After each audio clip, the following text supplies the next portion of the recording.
Hello, good morning, welcome to the Memory Arcade.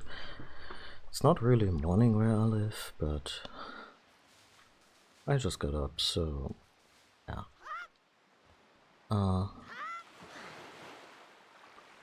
We're playing Wind Waker. We are looking for pieces of the Triforce of Courage, because that's something Link winds up doing a lot on his journeys through various incarnations of Hyrule. And yeah, we're missing two pieces. And one of them might be in the villa that belongs to the school teacher on Windfall Island. So,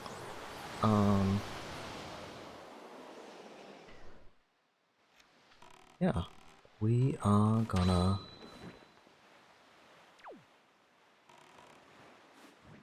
meet with the teacher.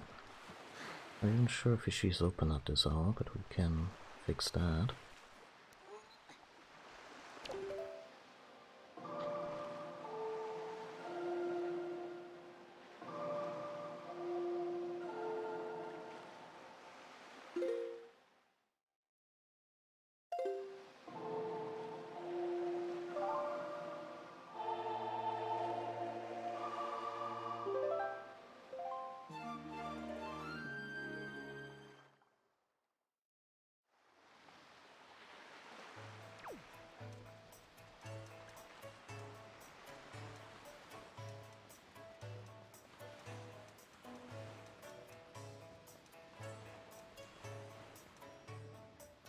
Yeah, so it's two pieces of Triforce. We kinda have...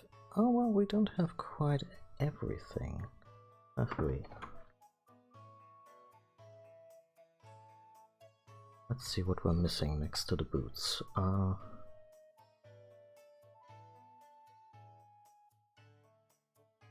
that's extremely helpful.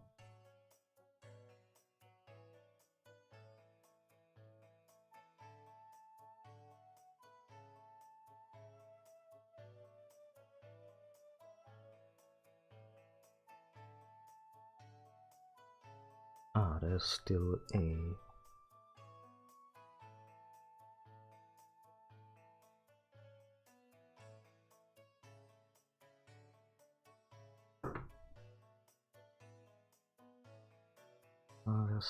there's still something we're missing.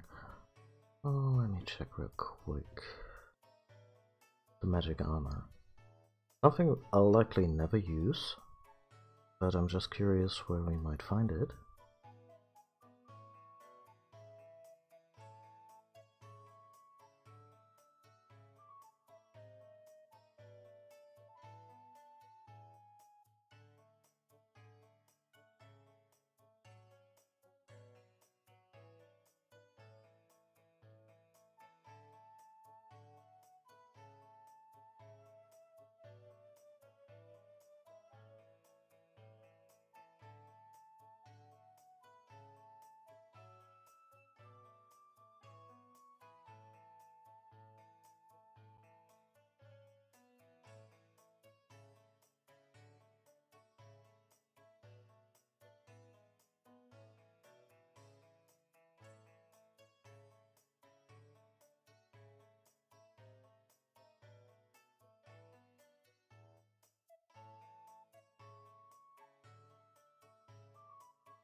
Okay, this involves the go-arounds in the training sequence. I might actually just do that because we started it. And I just read that the magic armor in this game does not consume mana. It consumes rupees. Look at the bottom right of the screen. We are shabby with loot. And if we have something worthwhile to actually, you know,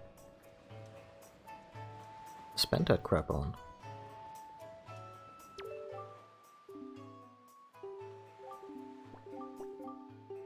Okay, I'm gonna buy another sea flower here.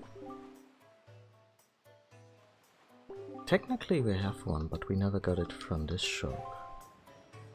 And I think we need to trade it in order to get the third type of flower. And this one apparently gives us the magic armor as a special reward for building up that trading network. Oh, look at those kids. Anyway, she wanted 20.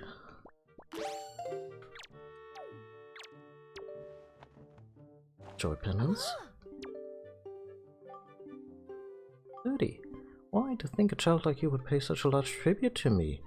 Yes, that's what we do with our teachers. We pay tribute. Are your teachers very impressed by your efforts, little dear? My whole body is numb with the thrill of excitement. Also too much information. So this is what pure joy feels like. I'll take precisely 20 of them. Thank you, that will do just fine. My heart will be all aflutter. I don't know if you know, but 20 is my lucky number. Well, 20 is not a bad lucky number to have if you're a teacher. Teaching kids. All about the decimal system and whatnot. Got the cabana deed. It's written on yellowed parchment. It looks quite old. Is she a joy vampire? Da-da-dum! You see, although I'm but a mere teacher, I own my very own cabana in a tropical oasis down south. But lately I haven't made use of it at all, so you can have it. It's alright, dear. You can stop gaping in amazement now. Now that you have this deed, that cabana is all yours. You own it. So whatever you do, don't lose that piece of paper. I'm getting on in age, and sea travel hasn't exactly agreed with me as of late. No, I can't just stay here and relax as I continue my work with the children. Just so you know, you'll find a place southeast of here. It's on a tiny, lonely island, near the Triangle Islands. From now on, it's your own little bachelor pad. Good luck finding it. Oh, and one more thing. Don't tell anybody, dear. Yeah, that would be extremely weird. Do you want more?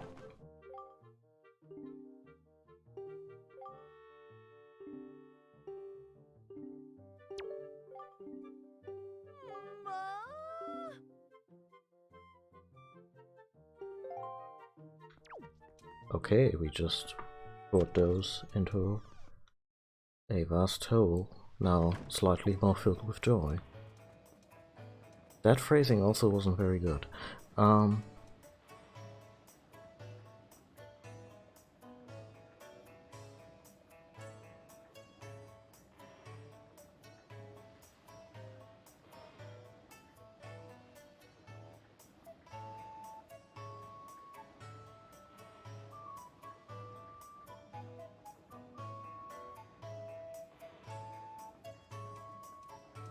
Anyway.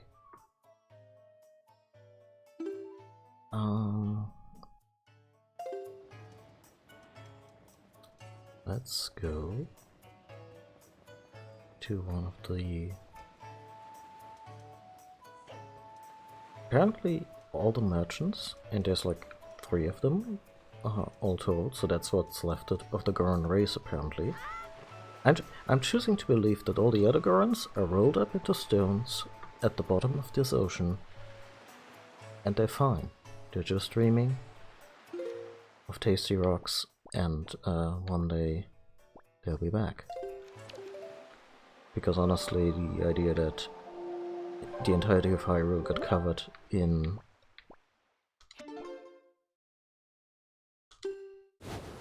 covered in water, and the species made out of sentient rocks was the one who got really shafted by that move. Well, the Gorons also happen to be my absolute favorites among the Zelda races, because they're just so good-natured. Like, the Zoras sometimes give you shit with their and are prideful.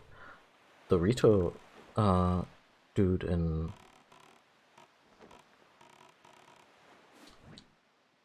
the Rito guy in Breath of the Wild is basically a tsundere boyfriend.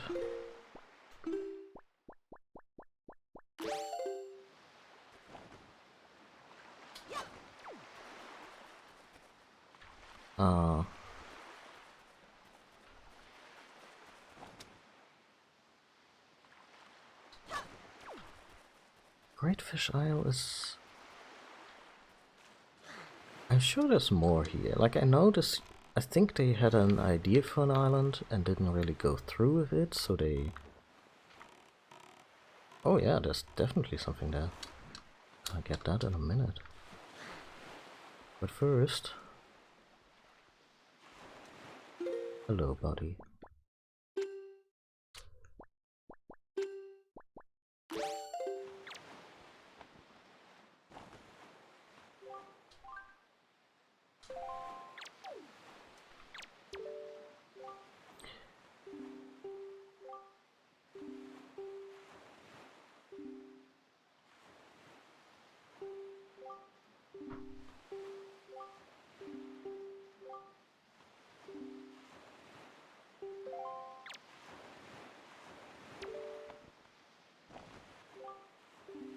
By the way, I'm not sure if this wasn't at all inspired by the Goron merchants. Like, at some point you kind of lose track of what may have inspired you to create XYZ. But for my long-running Pathfinder game, which only recently wrapped up, as in wrapped up for good, they're basically max level and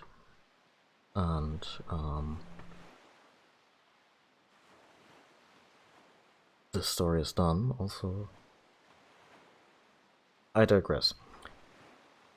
One of the NPCs was a Moloch, so like a golem-like, big eyes, kind of scrawny, but a very civilized Moloch who never got a name. We just called him the Moloch merchant, but I think he also didn't really have a name. In my notes, I eventually referred to him as Merch. Well, Merch had a gigantic backpack, and you know, very much like this guy or like Beetle in Breath of the Wild, and just lug that thing around through the Underdark, or the Darklands as it's called in Pathfinder. And yeah, Merch ran into the group several times during their journeys into the underground, and eventually stuck around for the last leg of the great adventure. And Dirge was a sweet little weirdo.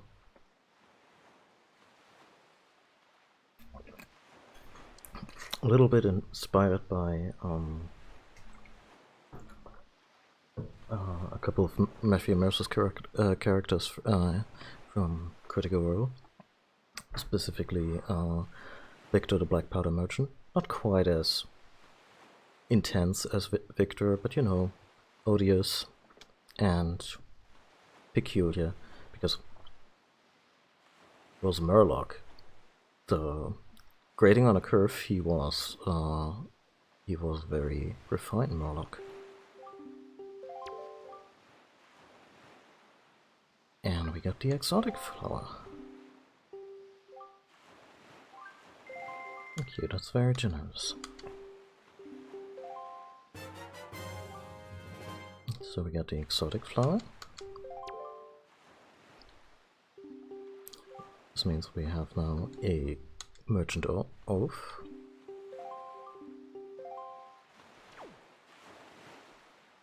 Okay, so we want to get in there.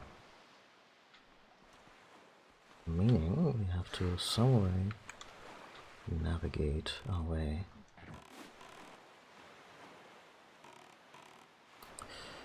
That's okay.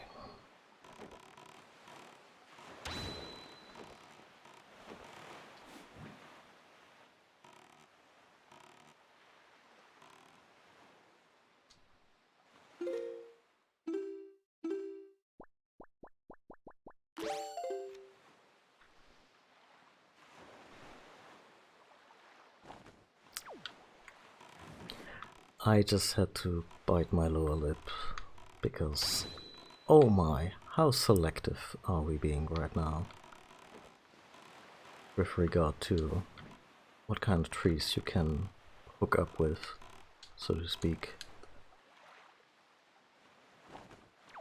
Like this entire place feels like it's unfinished. And I think some documents or some data mining that Fence did actually confirm that this area was supposed to be more, and it did not pan out, and that's why we only have 2 dungeons to acquire 3 pearls, which in Zelda terms is kind of unheard of.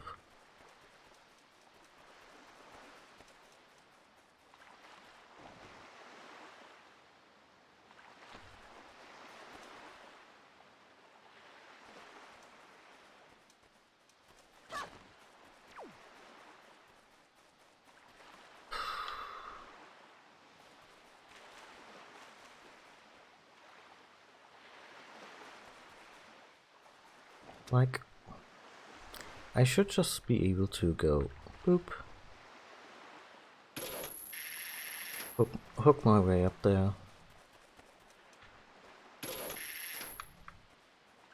and then get that chest. The game wants something else from me, but honestly, if the game wants something else from me, there shouldn't be any trees here made out of wood that look very similar to pretty much all the other trees that we can hookshot to.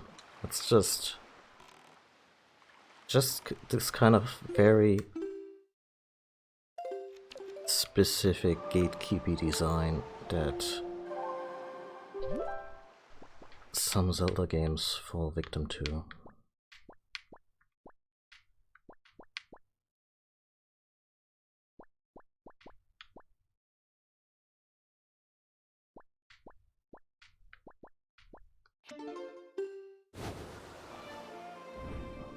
Anyway, we have the deed to the place.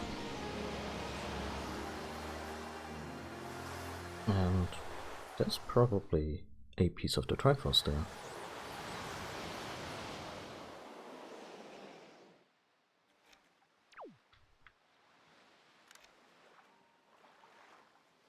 Oh, hi Lulu.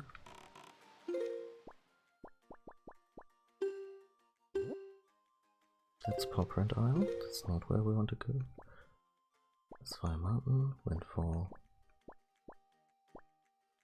and Triangle, Bomb Island, Private Oasis. Well, we can do better than this. In fact, let's just head to the tower and go on south. And if the boat interrupts me, that I still need to collect some Triforce pieces to...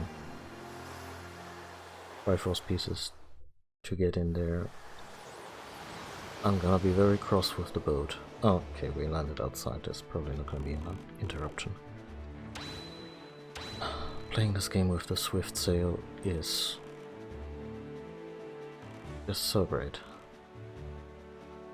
Just to paint you a picture for those who've never played Wind Waker on the GameCube, that is, or without the Swift Sail, because it's not super obvious how to get it.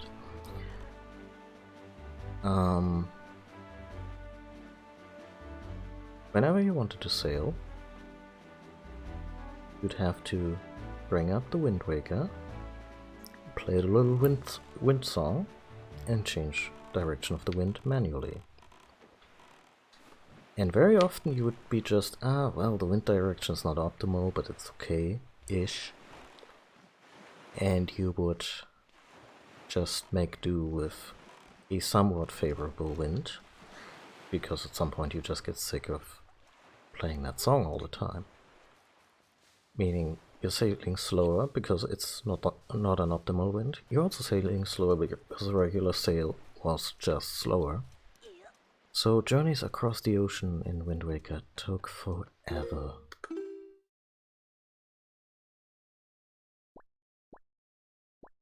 And at some point you just feel that this game is wasting your time. And that's not a good look for any game. A game that does not respect your time.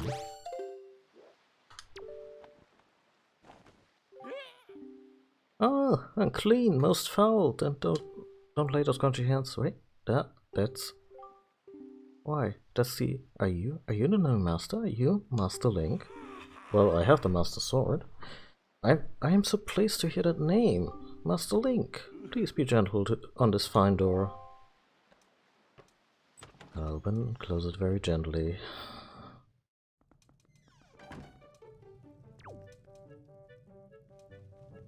Oh.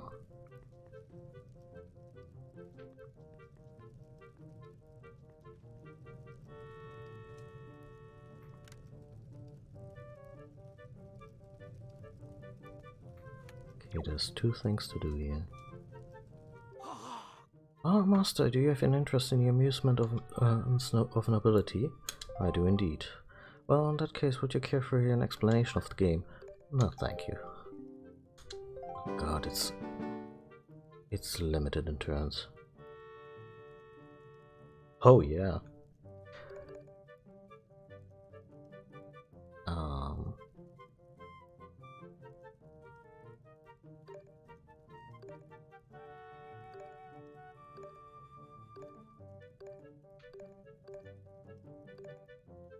Okay, I guess it's not limited in turns. It's kind of a relief.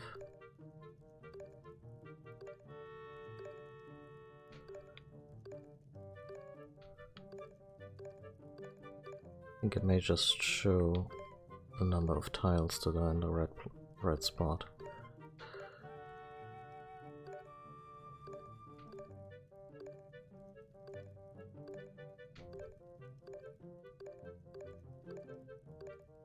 Oh, it's gonna take a while.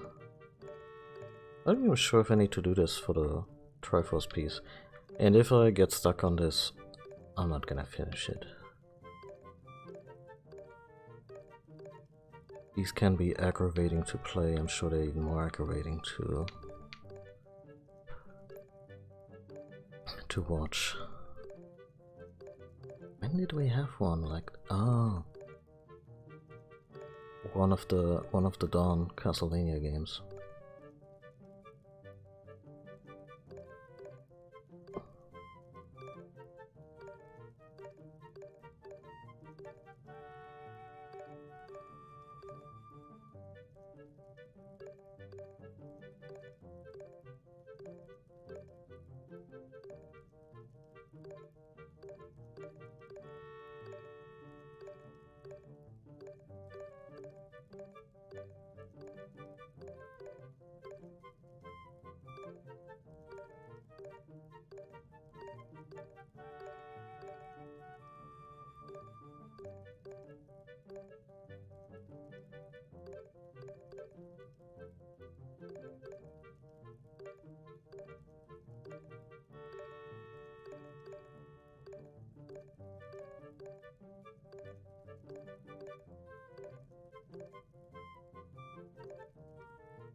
Yeah, no, I couldn't do those with a turn limit to save my life.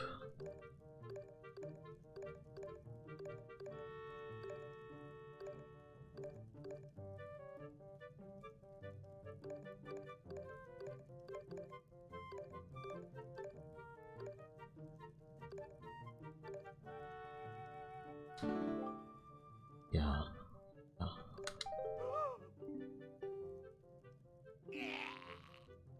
Oh, all of a sudden I've become painfully aware of my existence as a door. That too shall pass.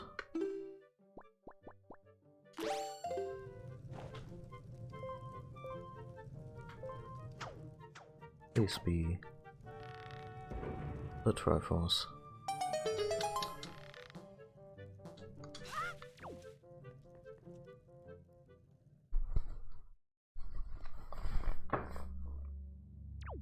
This looks very much like a place that would have a Triforce. What was that? Oh, just a rat, okay. For some reason... Oh no you don't. For some reason I was suddenly very worried that it would be some kind of slithering worm, because I just glimpsed the tail, and that was worse than a rat.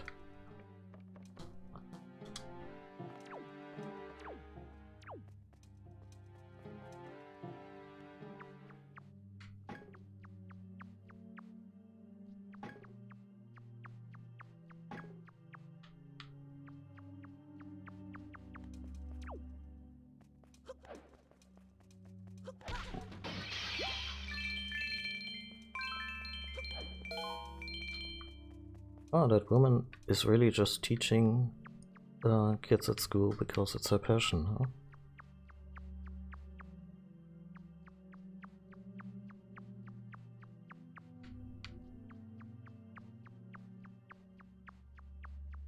Oh yeah.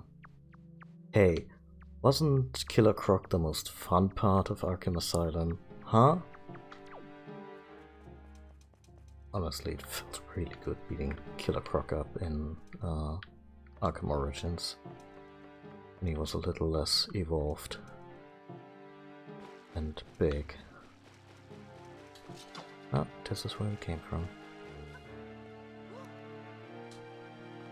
I'm not sure if there's a water section in Alien Isolation because I haven't finished that game yet. I want to play it again, and probably on stream, because Alien Isolation was really good. It had its shortcomings and obvious restrictions, I guess, but still such a good take on the tech, the design, and the monster.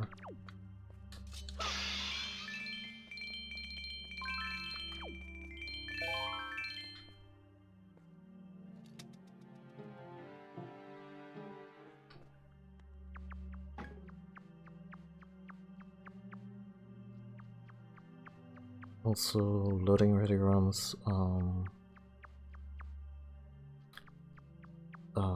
actual play RPG series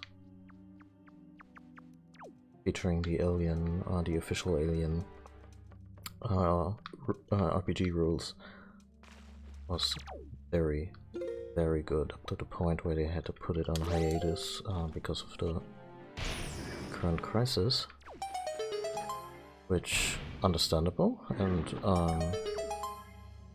optimistic that they'll get to continue that at some point.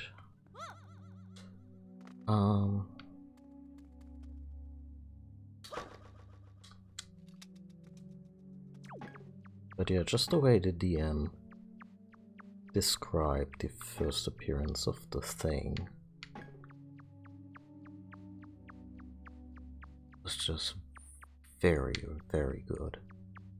Like, it had this perfect mix of familiarity, but also put into new words that were appropriately terrifying.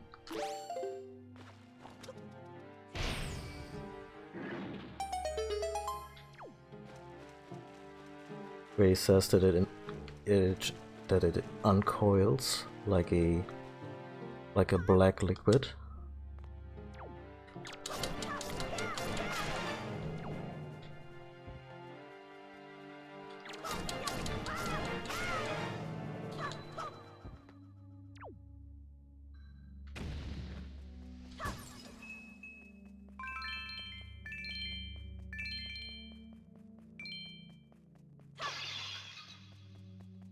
I think one of his descriptions made a highlight reel, and yeah, he has a really good handle on it. He has strong opinions about the series, but all of them work very well in the service of what he's trying to provide on that show. Like, he doesn't even like it called being doesn't even like it being called the Alien, let alone Xenomorph. In fact, alien is really just, it can be an adjective or adverb. It is alien.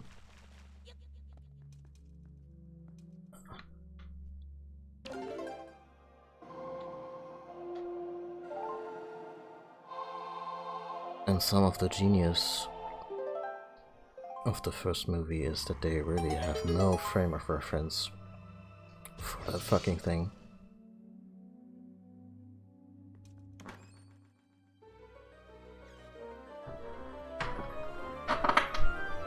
Yeah. And something Cam has pointed out on Twitter, and that hadn't really occurred to me.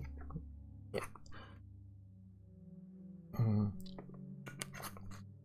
And something that kind of also seems lost on the fandom. I mean, I get that fandoms want to catalog and categorize their stuff. And that's okay. That's how we humans operate, and if alien.fandom.com or whatever it is these days calls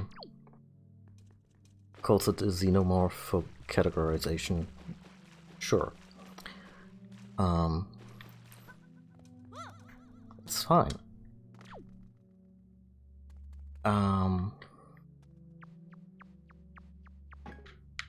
But the use of xenomorph in the actual movies is actually made by a guy. It's made by I forget his name. The bookish second in command guy. Who's kind of a wuss.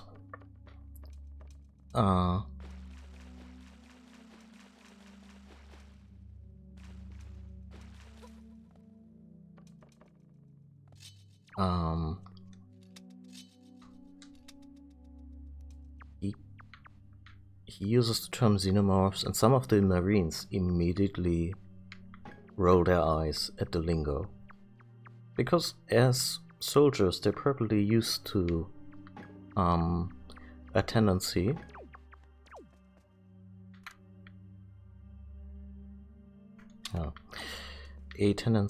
of the brass using terminology to soften reality.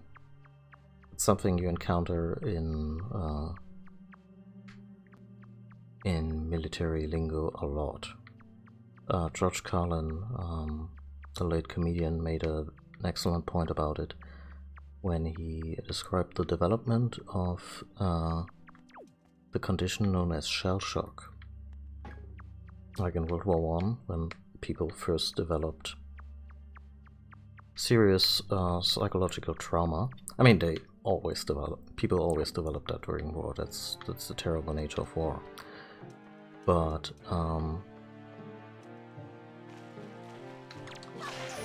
in World War I, they referred to it as shell shock. 2 words, very punchy term. And later on, I may be missing one intermediary step. At some point it became operational fatigue.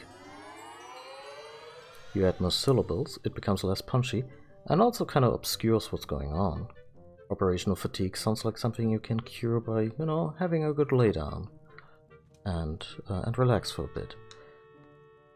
And these days it's post-traumatic stress disorder or syndrome.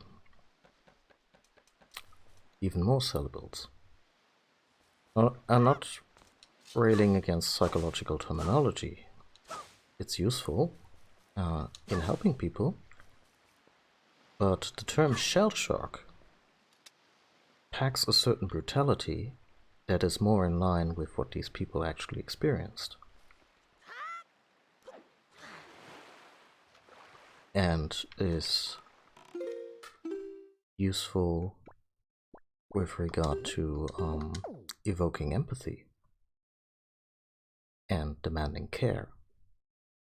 And if you then look at how many countries, the biggest English-speaking country among them, take very take care very poorly of their veterans who need help, especially with regard to trauma.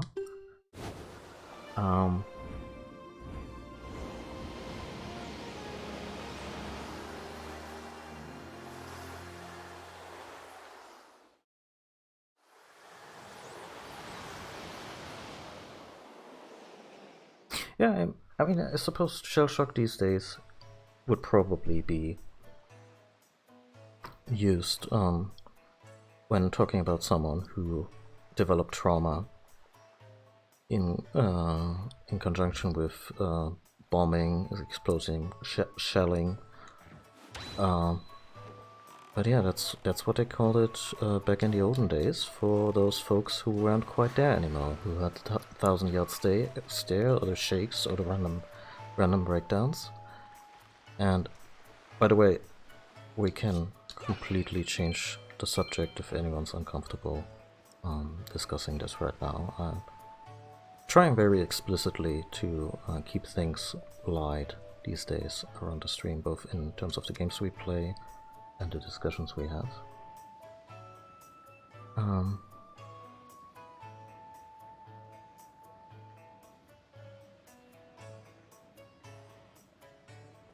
that's interesting. Yeah, no, explosions can do a lot to people. The shockwave that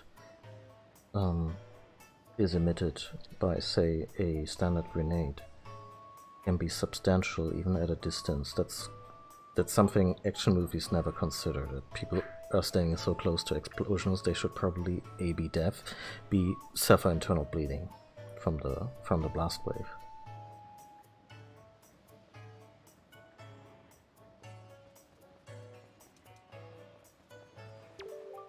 Yes, young master, look, already my shop has a wide variety of products to choose from. It is a cornucopia. Thanks to you, young master, every morning the postman comes with packages from traveling salesmen you traded with.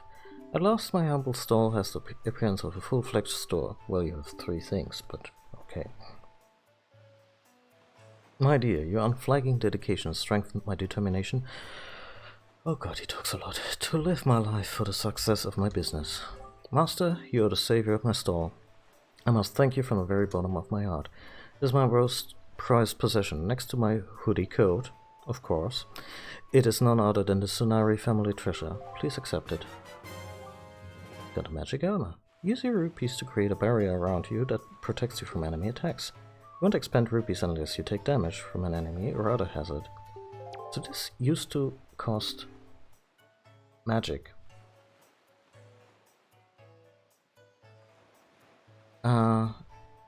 But now it costs rupees, and suddenly it is useful, and I hope they did the same thing to the magic armor in Twilight Princess, because then I'm gonna be angling to get this maybe a little sooner. Because this could have, I mean, we didn't die a whole lot, but still, we have rupees to burn, and burn them we shall. This is the only heirloom I brought with me when I moved here from my hometown, well, excluding a lovely sail you purchased from me earlier, of course. It is a magical heirloom, one that calls upon a mysterious power to protect your body from harm, and that power is money. Of course, you can use it even when you're sailing the open seas, my dear. Please use this to protect yourself as you seek out more merchants, I beg of you. And please, be on the constant lookout for new and exciting products. Now that I have anything left to Not that I have left anything to reward you with, if you find any. There's probably a hard piece still in there for completionists, but yeah, we have this now.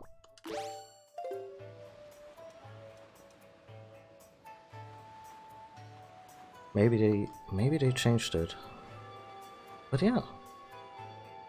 I wonder how much it causes you. But the thing that was set to rupees is genius. So many Zelda games suffer from this late game issue of, yeah, where do I spend my money on? Anyway, there's one thing left to do to complete the Triforce.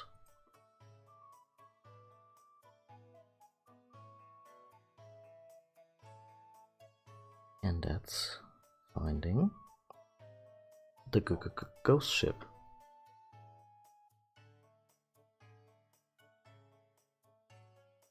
By the way, I should probably put Phantom Hourglass on our list of games to play, the direct sequel to this game. It's probably not as pretty, not as big in scope and everything, but I'm kind of curious how the story continued. I never followed up on that. Because when Phantom Hourglass was current, I didn't have a DS. When I had a DS, Spirit Tracks was the game. And Spirit Tracks kind of put me off with the whole blow on your DS to play the flute.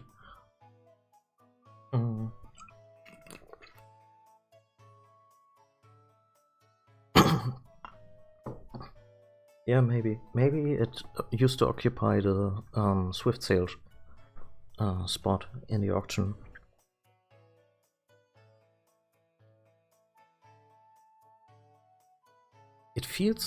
It also feels like more of a premium item than, hey, you traded for 2 flowers. Here's invulnerability.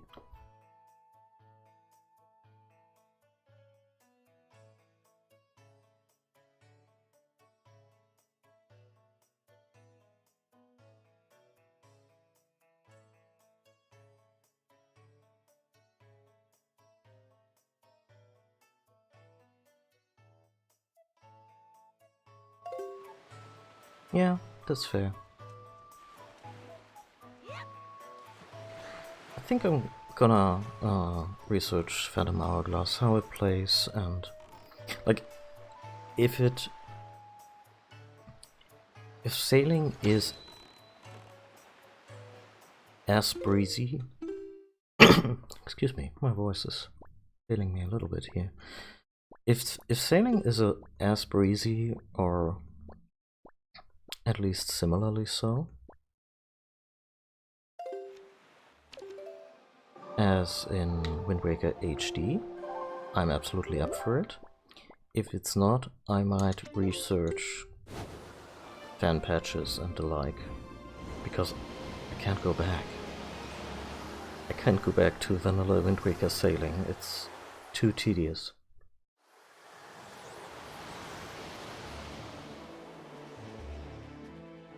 Yeah, I could see the mechanics of Spirit Track, the blow on the desk thing, either something you can maybe patch out or mitigate by emulation controls, where you just tap a button to simulate microphone input.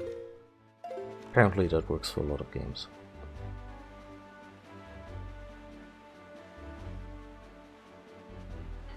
Yeah, I mean, here we've mostly avoided combat, and not even just when we had the Swift Sail. Even when we had the regular sail, we could just fuck off, and enemies wouldn't bother us too much. Maybe on the DS they couldn't really go for the scope of Wind Waker sailing, and they supplemented that by increasing the action. I could see that happening.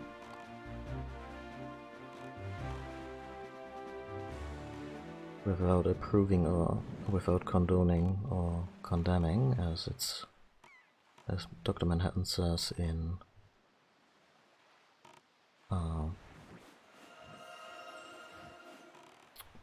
Watchmen.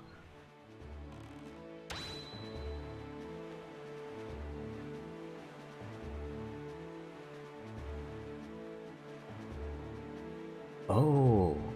So you put the boat on autopilot and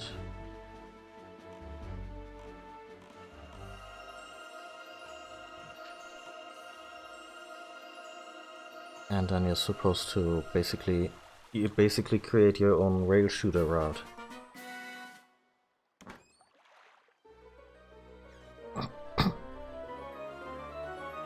One thing I kind of need.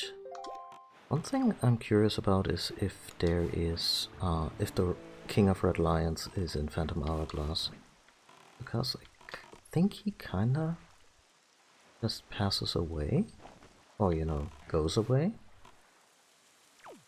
in this game.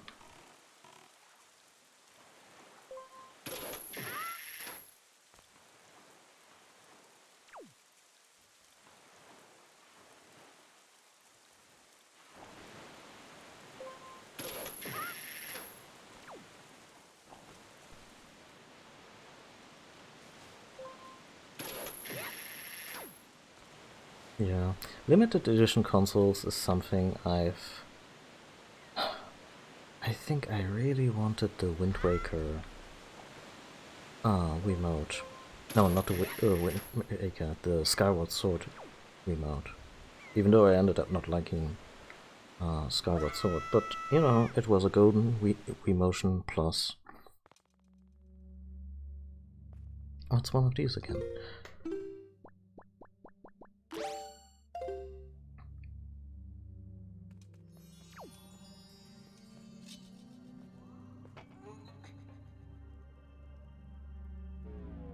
And I don't know, for some reason the limited edition bug caught me in that one. And I mean, yeah, sure, having a Wii Motion Plus that didn't need the add-on was nice. So I don't think I even paid extra at the time, but it was still a... I don't think it was necessarily the most essential thing to have, you know. One limited edition that I ended up getting that I actually felt pretty good about was Twilight Princess HD, because I love Midna, she's one of my favorite characters in the series, and Wolf Link plus Midna is a very sweet amiibo to put on your shelf.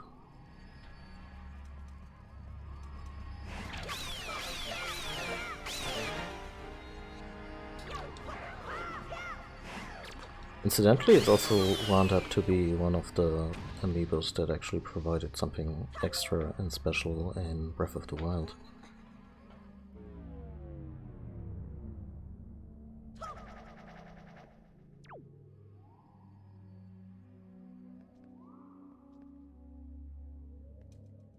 Yeah, honestly,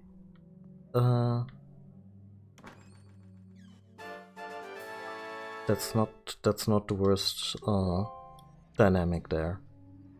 You know, what you just described. This weighing between, hey, this is really cool, I kinda want that, even if it's gimmicky and maybe not terribly valuable. And at some point you're just like, but maybe not.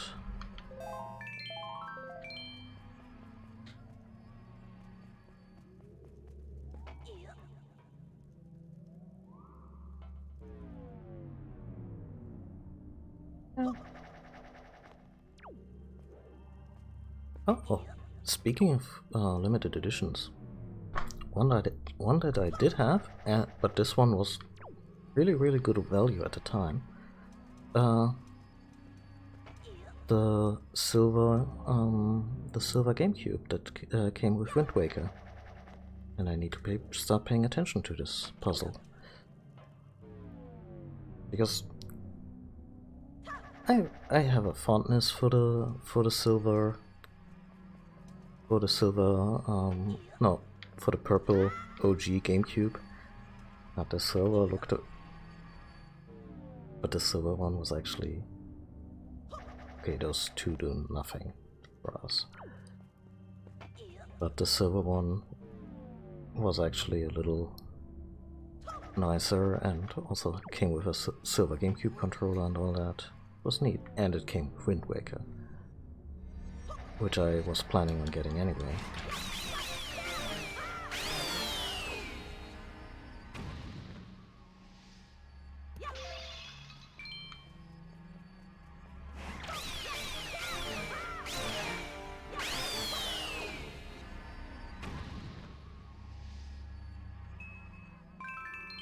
Alright, there was also the Black GameCube. Yeah, that one was really good looking too. Like I said, the purple one was fine. But I suppose I also had this chip on my shoulder at the time of being, no, it's purple, that's not cool.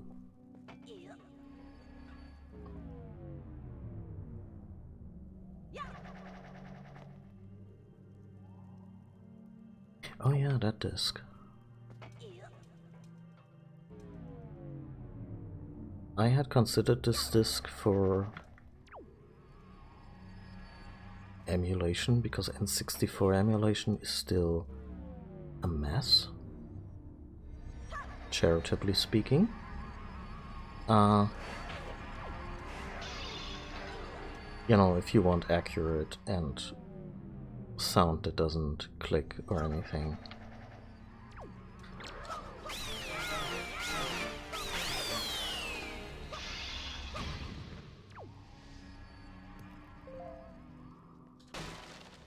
And for a while there I considered the GameCube release of Ocarina of Time and Majora's Mask, and eventually saw the light and just got them on the Nintendo eShop for the Wii U.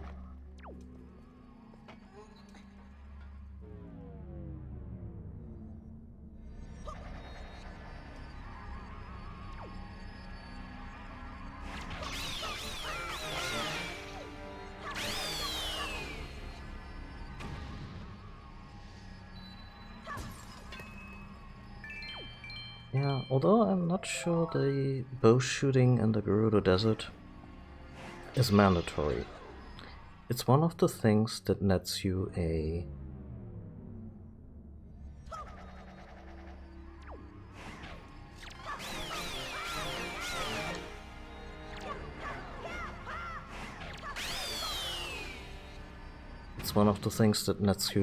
quiver upgrade, but if you're not going for 100%, you can perfectly ignore that.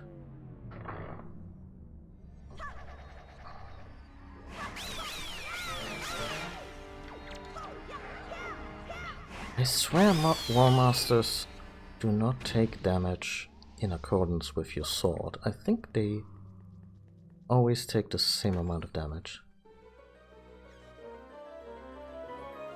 Or the same amount of hits, rather. Got the ghost ship chart, which honestly, if the ghost ship chart does what I think it does, then fuck that. Let's have a look.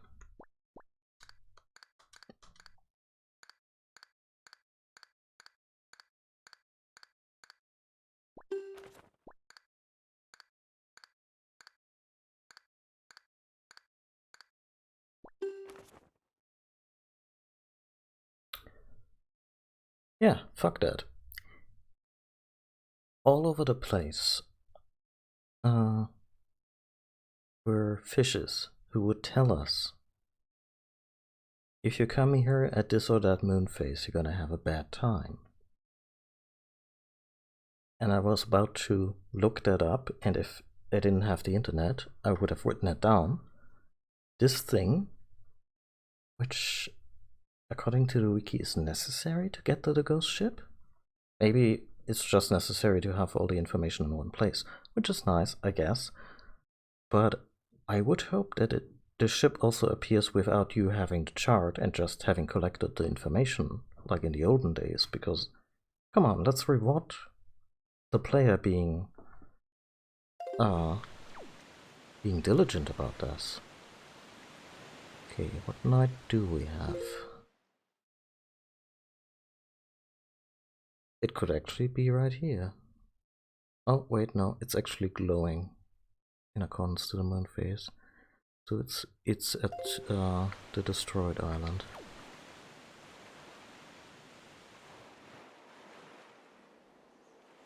I guess the glowing helps to determine which moon phase it's actually supposed to be.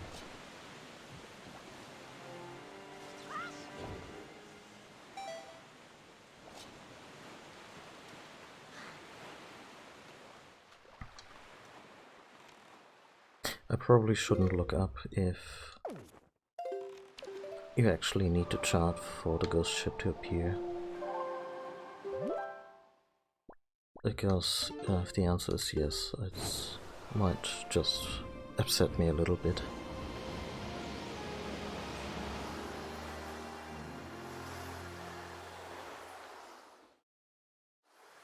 Because Nintendo has this tendency sometimes that they construct puzzles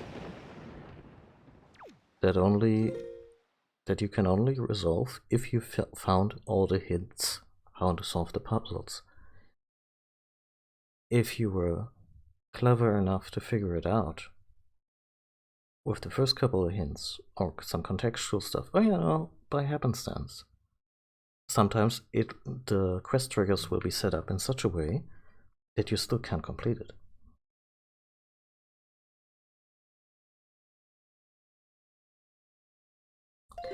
Yeah, I mean that's how they limit how long you can glide, and that's part of some of the challenges in the game. So that's... Oh, what is this? That looks like a ship. Or it could be an island.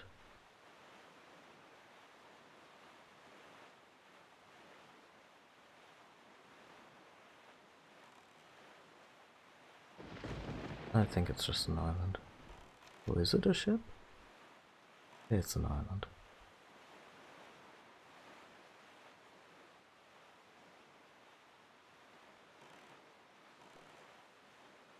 But yeah, Breath of the Wild, there's the ship.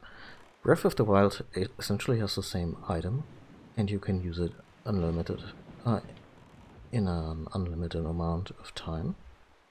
Oh wait, I think it might be bound to stamina, because Breath of the Wild doesn't have magic, but it has stamina.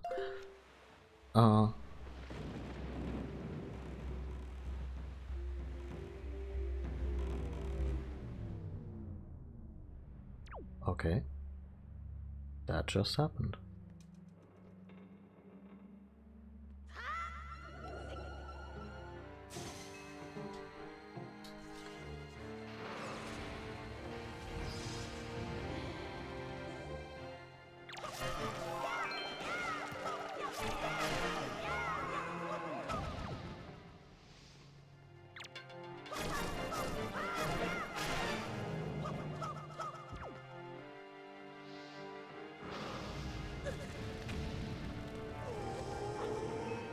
True. Yeah.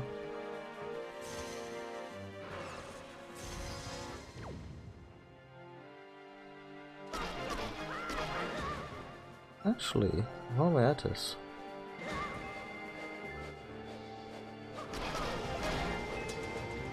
well, it's not terribly much. You still get hit. As in, there's still pushback. You can just brute force your way.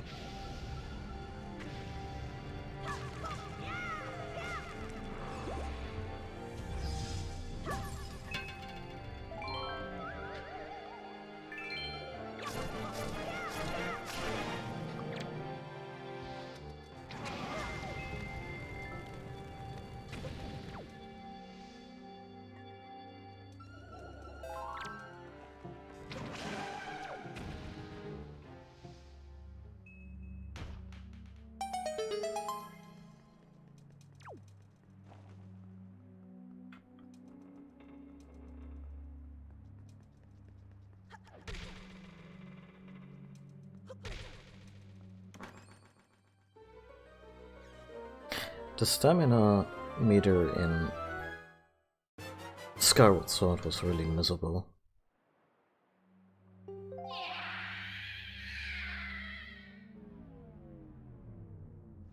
Well, sure glad I had time to do those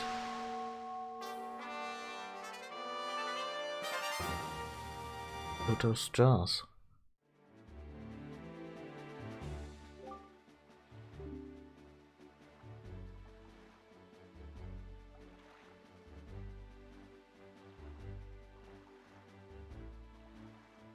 Yeah, I mean, it's right here. It's not something you can use to sequence break. Not so much anyway. But do that 2 more times to get the full one. No. You know what I'm gonna do? I'm gonna rescue a princess and murder an old man to get the other 2. Technically, I'm even murdering 2, or I'm somewhat part in the demise of 2 old men, so there you go, that's the cost of power. Stepping over the bodies of the elders.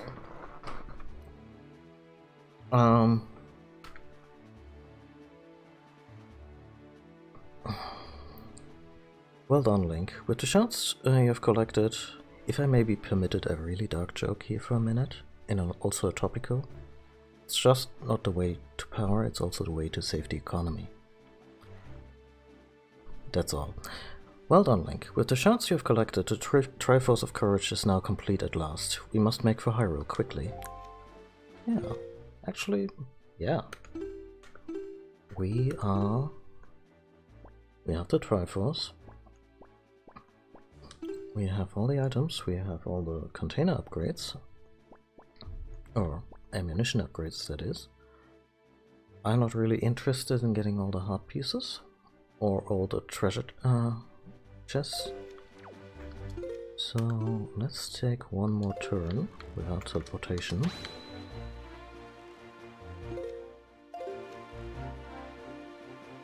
Across the Great Big Sea, and it'll be our last for this game. After this, it's all just gonna be smooth sailing without sailing.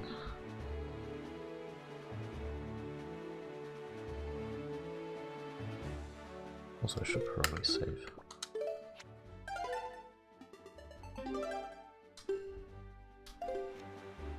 But yeah, we're already an hour at this, and while I've done a little more than strictly necessary to advance to Hyrule, I'm...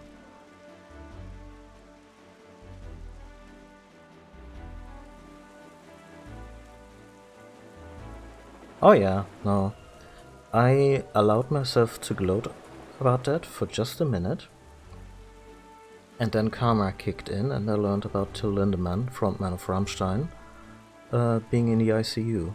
Apparently he's no longer in critical condition, so that's good, but I was like, yeah, scumbags are gonna get this, and I might feel this twinge of catharsis and satisfaction, but then it's not gonna be long before I hear about a person I care about getting it, and yeah, lesson learned. I'm not trying to moralize too much, this was just my very own my very own sequence of hell yeah, fuck that asshole, and oh shit, no.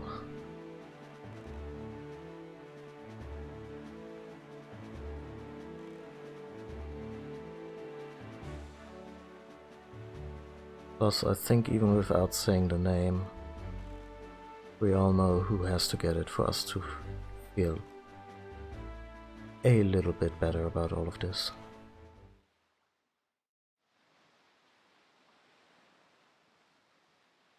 Well done, Link. You must show the Triforce piece you have assembled to the gods. And he's like, will this do?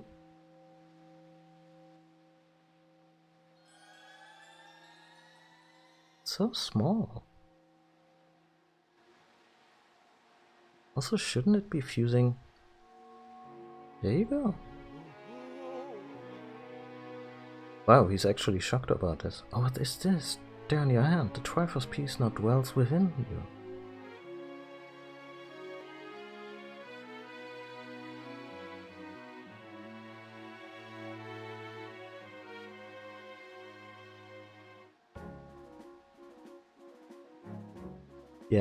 Yeah. Honestly, I hope Johnson at the very least had a couple of miserable nights of fever and coughing. Not because I actively wish harm on really anybody, but just so he maybe develops a twinge of empathy towards all the workers at the front lines and, you know, all the people affected. It's probably too much to hope for, but, you know.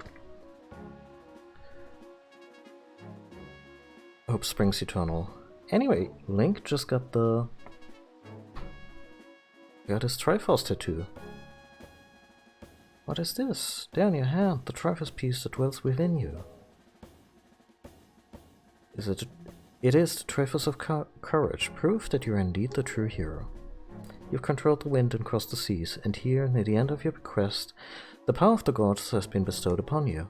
Surely, from this moment on, you shall be known as the Hero of Winds. Well, provided either of us survives this, otherwise nobody will learn about this. Link, Hero of Winds, go forth, to Hyrule, to Zelda's side. Is he about to break into song?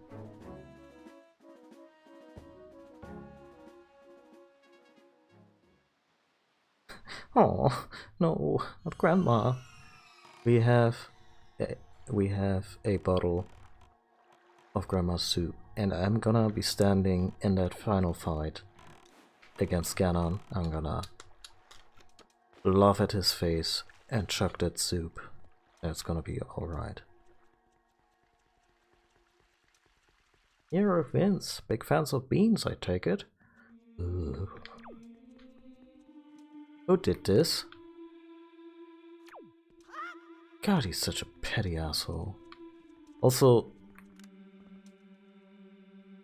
who made this? Look, I don't expect much in life, but a solid statue? Was that too much?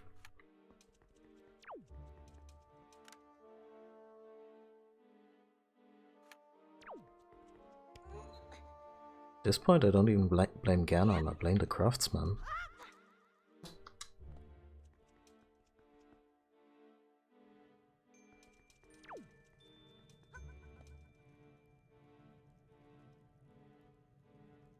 I can't really do a good Tom Hardy as Max Payne impression, but just you know, yeah, that's bait. Yeah, time just set back in, and it started to crumble naturally.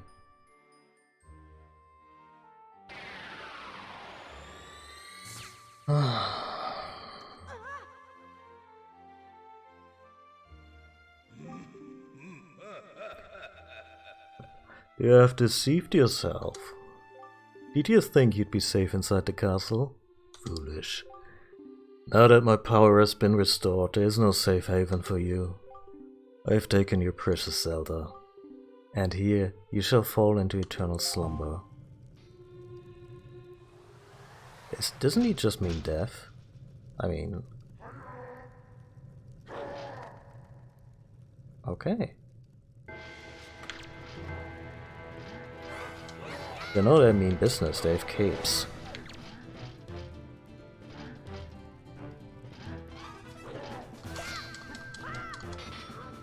Those guys are exciting to fight, but a little bit quick-timey.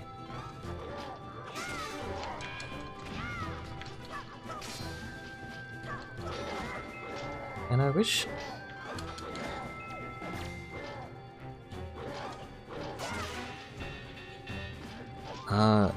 the rupees fall out of you without you being able to pick them up, in order to illustrate the cost of use. Looks like 25-ish? Maybe it's dependent on the damage. But yeah. Get fucked, y'all. I'm gonna be using my rupees up.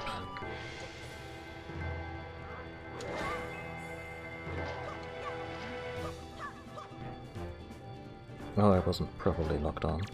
Never mind.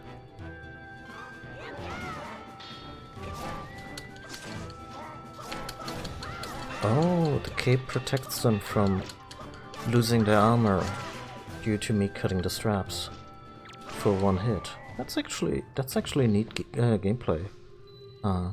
Caveat.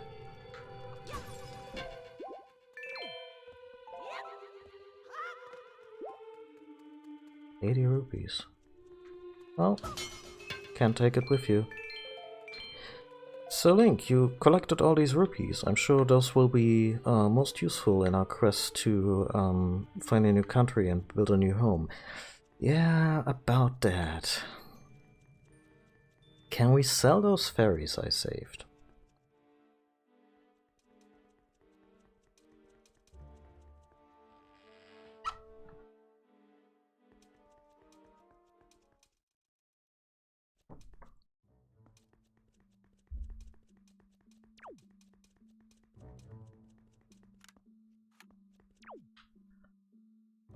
By the way, I know this is a contained area and basically just a skybox, but it kind of hurts that we, until Breath of the Wild, because I don't think even Twilight Princess had this kind of scope in its overworld.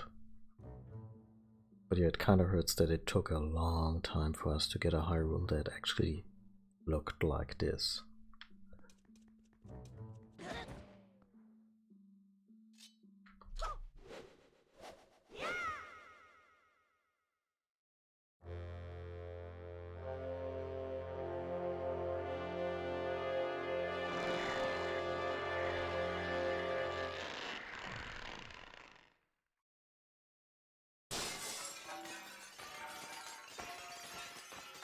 Well, we've built a lot of goodwill with the big fairies. I'm sure ransom will be in the cards. After this, they'll probably no longer give us upgrades, but you know.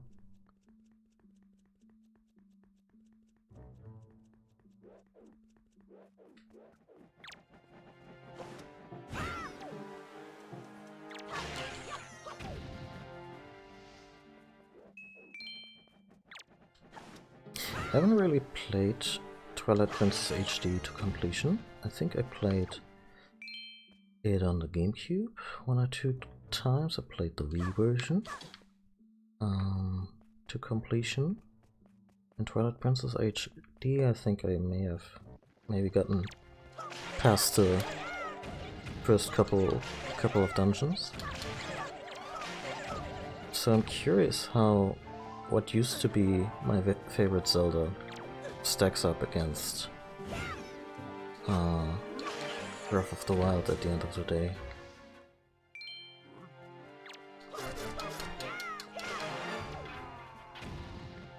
Also, I have looked into modding for the Wii U version of Breath of the Wild, and there is indeed a pretty active community around it.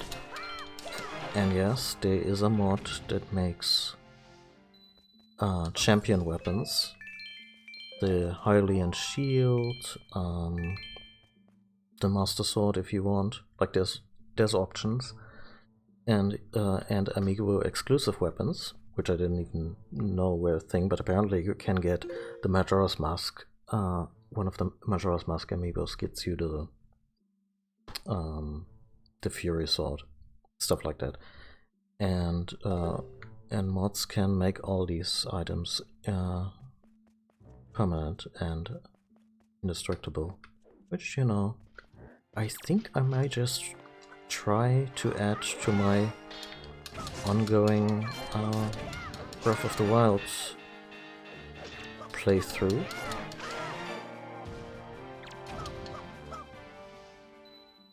Because honestly, I feel I've earned it in that game. Also makes me just a twinge happy that I don't have the Switch version or didn't invest in the Switch version. It isn't to say I wouldn't like having it on the Switch, but you know. it always felt like a kind of a sad compromise to only get the Wii U version when I didn't have a Switch. But now I can at least make use of that. Because I sure shit won't engage in any modding on the Switch while it's still getting active firmware updates. I could imagine that there are mods for the Switch version, I just didn't look into that.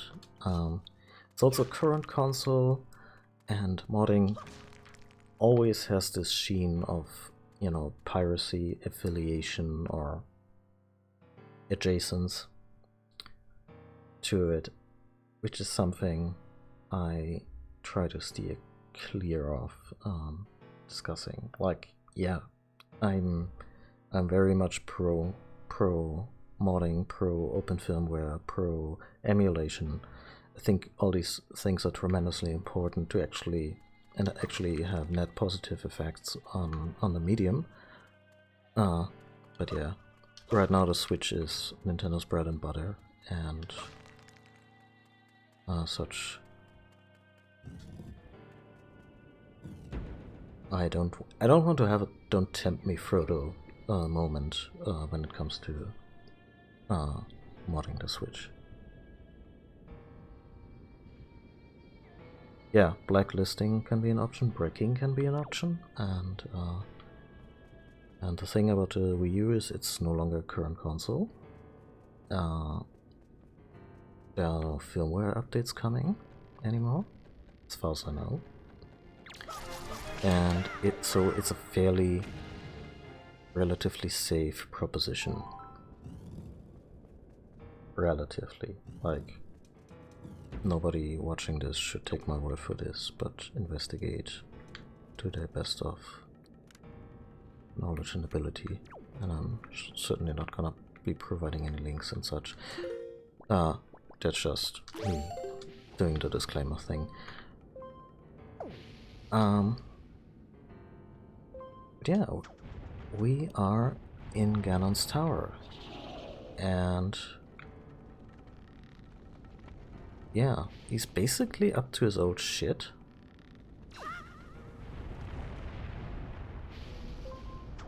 As in, here's a dungeon that is basically a patch, like a kilt, made out of patches from all the other dungeons.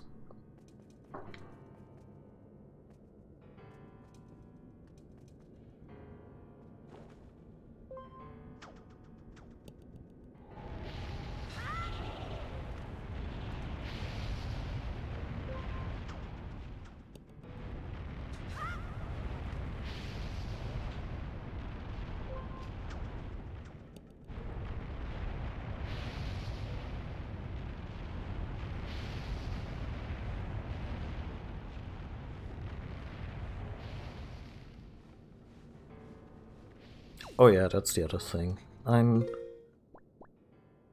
very much a soft modding guy.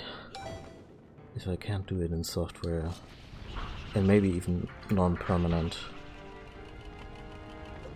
you know, with a boot solution rather than a flash solution, then I'm very much a wuss.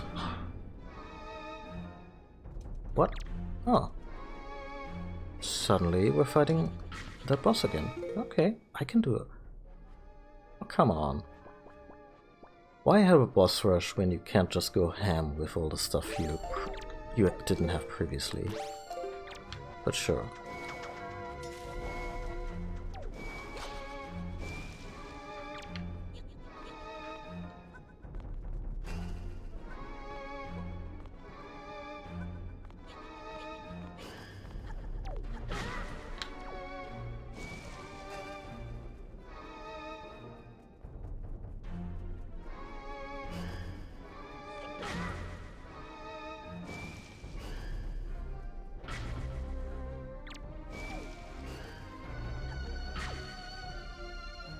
Right, I actually need to do this.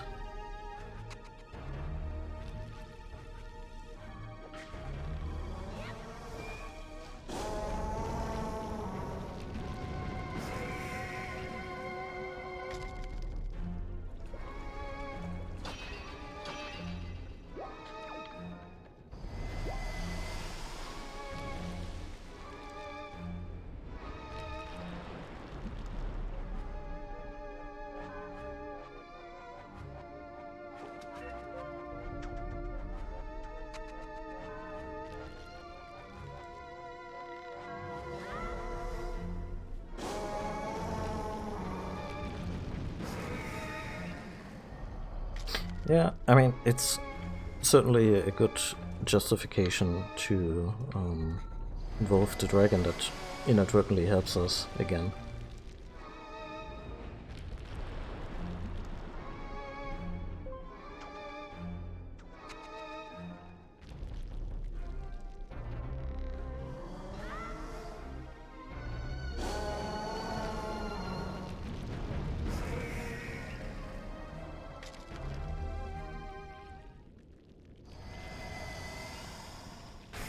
I mean, this thing is probably gonna have a bad time anyway once I get in there with the Master Sword.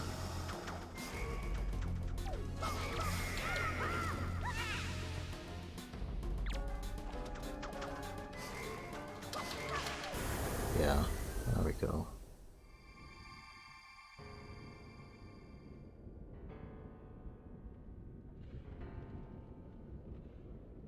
Ah.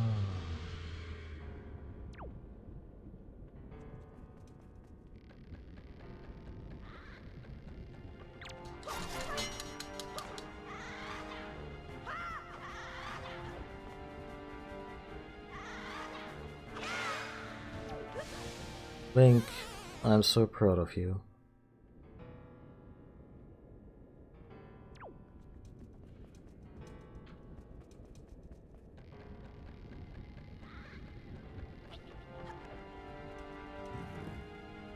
Comedic gold.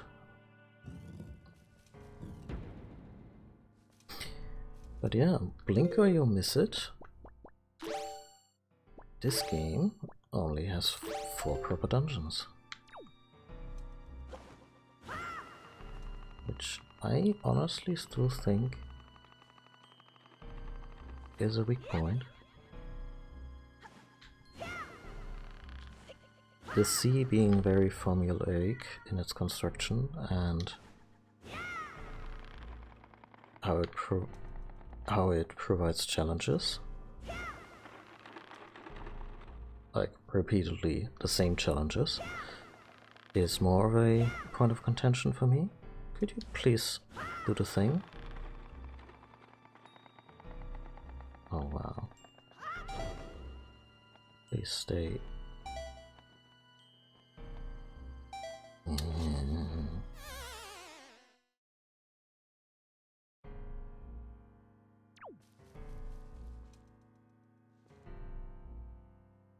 Yeah, it's kind of like in D&D. Well, my sword does 19 piercing damage to the Cyclops' eyeball. Oh, and 4 extra lightning damage. Oh, lightning damage.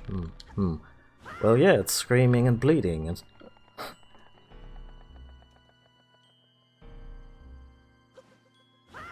Oh, it's weak against lightning. Sure.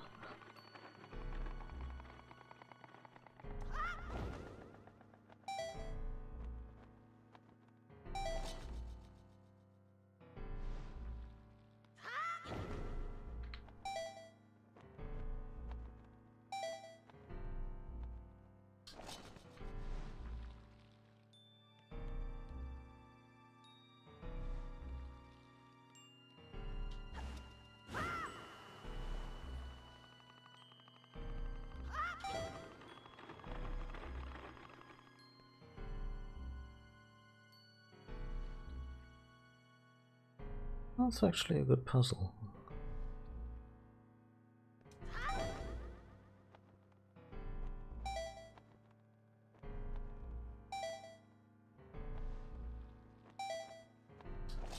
Please don't put me back to the entrance. Motherfucker. Please give me mana.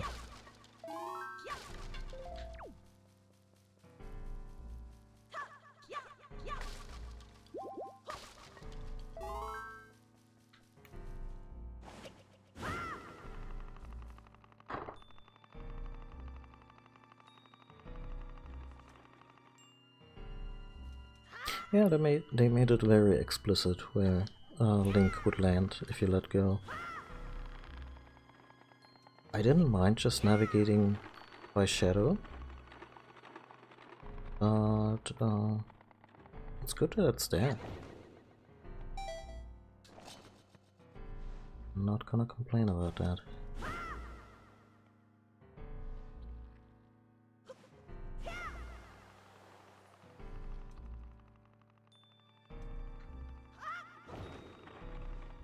What the fucking fuck?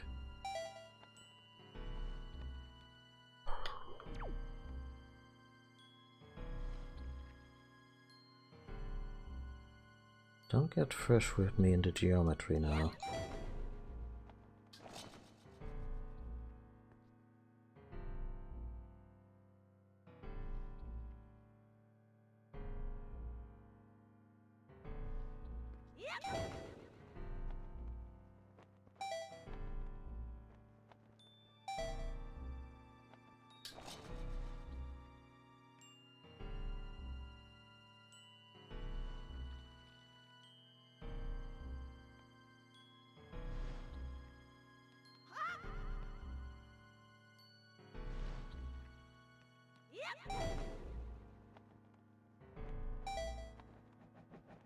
Nope, nope, nope, nope, nope, nope, nope.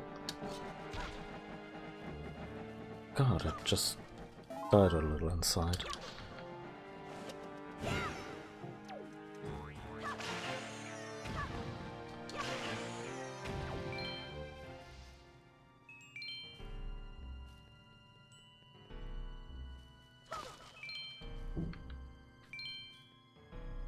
You mean that the platform movement follows a predictable pattern?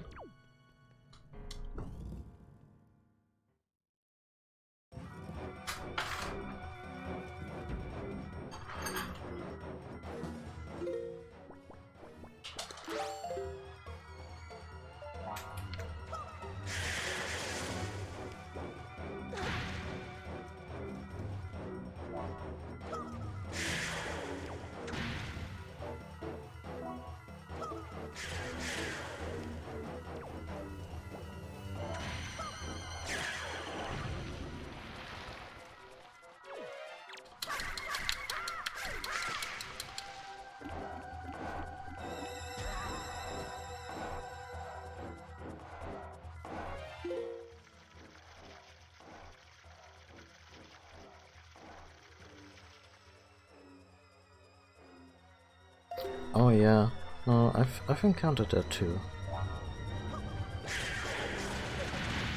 I've had a little bit of that in Castlevania.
Let's just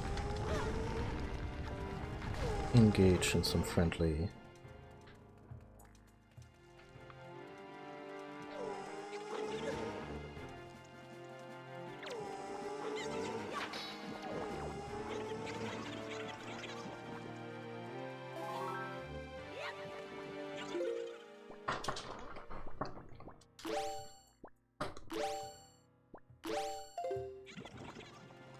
some friendly shenanigans.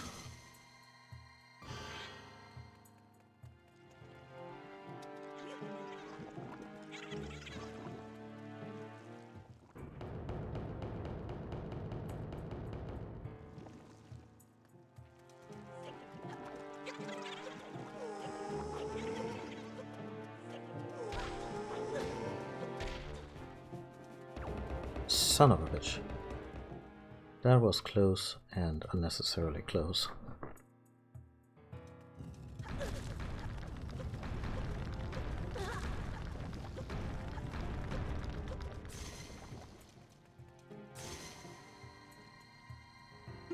think that the fact that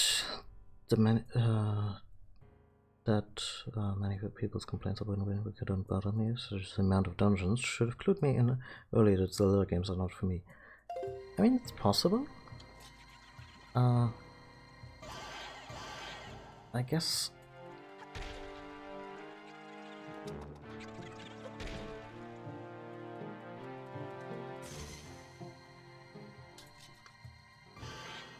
I really enjoy the spectacle of the dungeons because they kind of manage to be set pieces without cutscenes, if that makes any sense.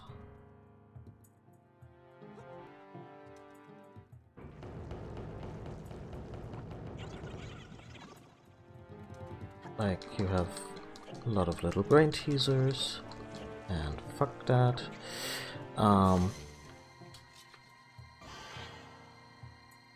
And cool fights, and you're always a little struggling until you get the main item, and then you get the main item, and the dungeon becomes easier, and that's always a joy.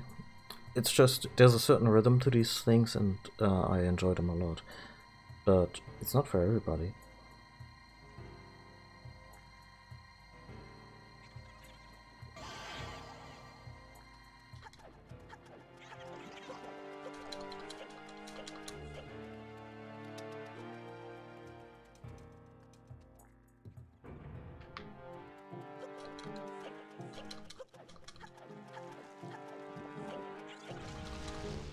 Yeah, no. Ha! Ha! I love at your feeble attempts to flabbergast me.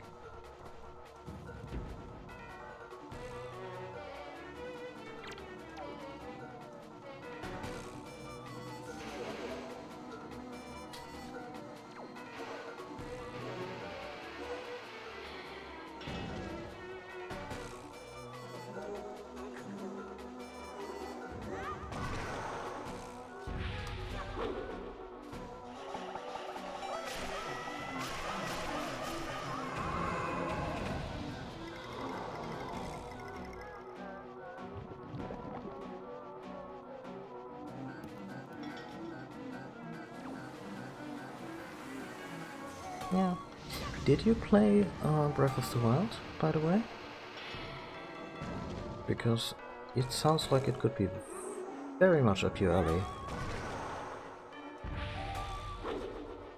Like, the durability is an issue that you kind of work around in spite of the game. But other than that, it's huge. There's a lot to do, and there's a sense of discovery there that I deeply appreciate.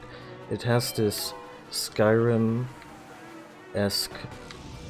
hey, what's over that hill? And the answer is usually either a pretty vista or an interesting problem. You know, without the issue of Skyrim being horribly buggy. And the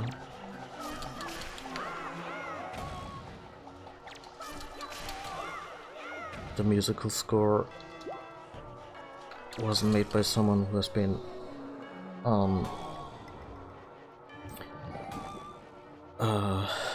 believably accused of being a sex pest.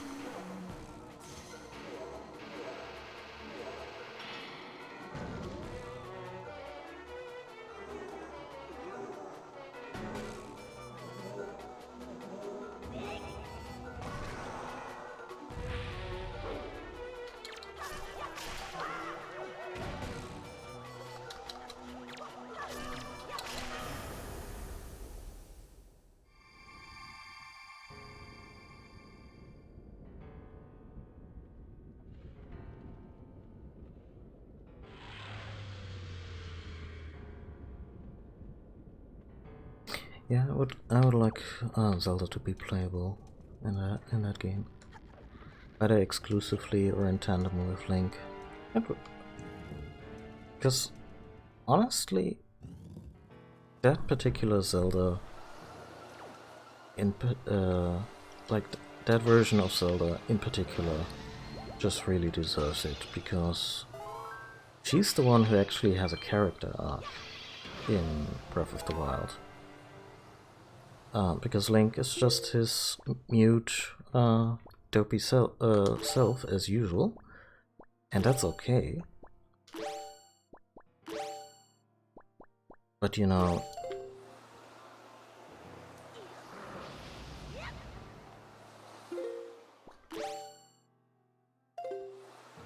I want to see more of that Zelda in particular.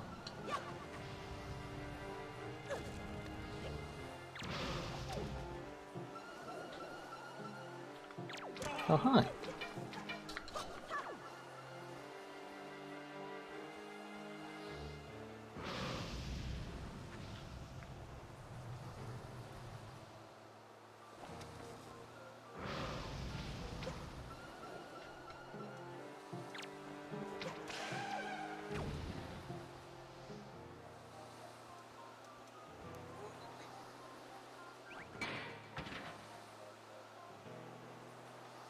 So it's really just more of a semantic change, but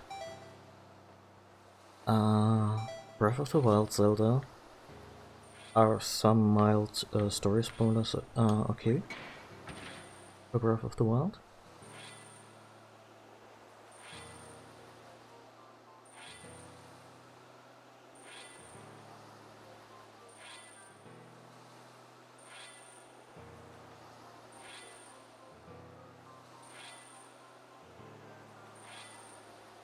Oh yeah, yeah.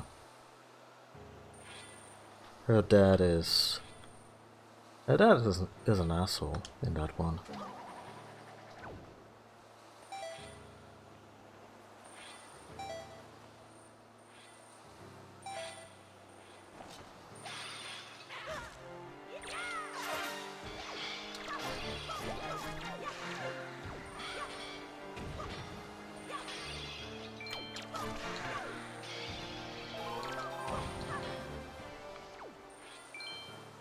But yeah, on her, if spoilers are okay, I can provide a little on Zelda's bigger role in Breath of the Wild. And how it doesn't really change the dynamic. Okay, so usually Zelda gets damseled in Zelda games. Very box standard save the princess stuff. In more recent games, it has evolved to the point where you save her, and then she helps you in the final battle. Which, you know, are really cool moments, and I appreciate that the whole dynamic is slowly evolving. In Breath of the Wild, she's not really captured, she's more preoccupied, in the sense that she is the force that keeps Ganon at bay for 100 years. It's still kind of the same in the sense that she gets sidelined, and you also kind of doing what you're doing to save her.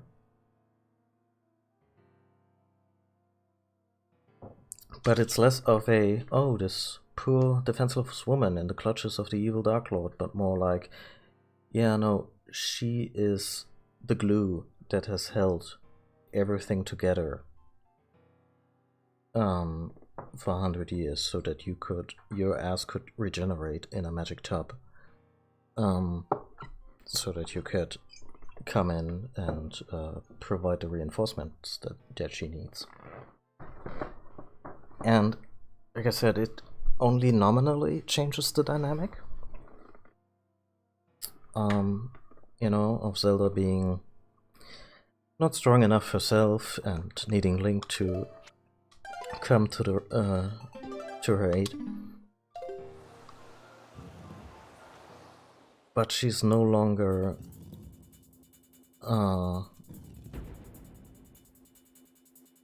she's no longer quite the helpless lass trapped in the Evil One's castle. And that Zelda in particular is a character I want to see more of, because she has had quite a rough century. And I was actually surprised that she walked away from that. I was fully prepared at the end of Breath of the Wild that she would... Oh, did we just clip through the sand? Wow, found the sub-ocean. At the end of Breath of the Wild I was kind of prepared for her maybe passing away, because she had kind of given it her all already.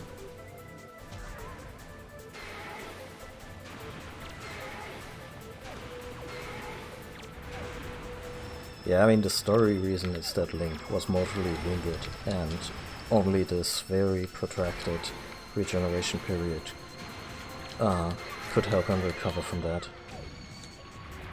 But yeah, it's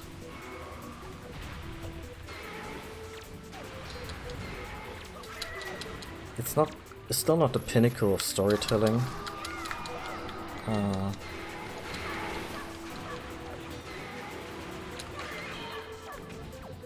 But I appreciate the Zelda series making some inroads into tighter narrative design. Also, the voice acting was pretty good.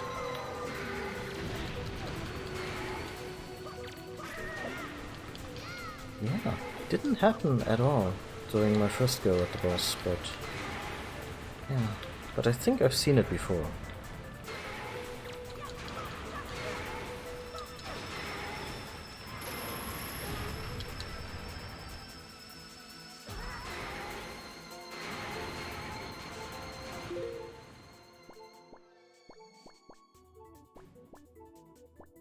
Ah, don't have a magic shield.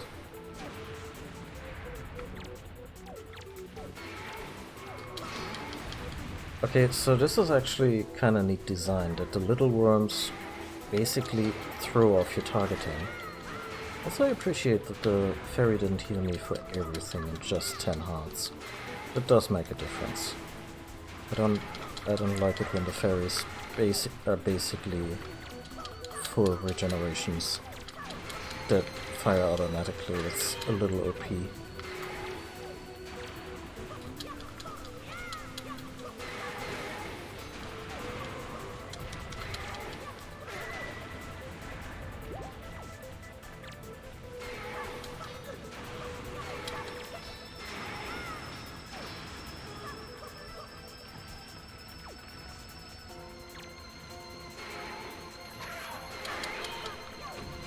Oh yeah, well, I mean, he also develops amnesia. Like, how much generic can you get in terms of plot devices?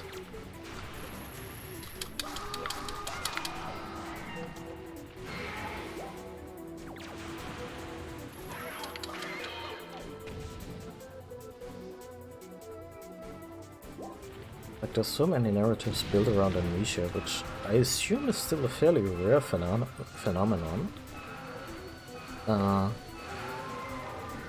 And it's kind of a shame because it also discredits, by association,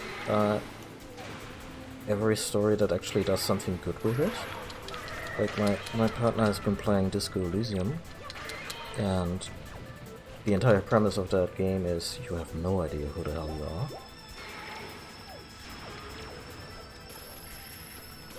And it's not even just an excuse to give the player a blank slate that they can then project themselves on, but in that game you actually find out about the person you were, and it's part of the narrative and part of the drive and part of what makes the game interesting. And that feels earned. In other games it's often just, or movies in general, it's just, yeah, I don't know, amnesia.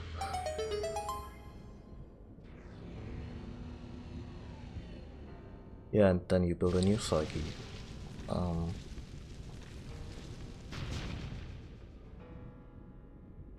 And there's a lot of good stuff or cool stuff you can do with memory loss or selective memory loss.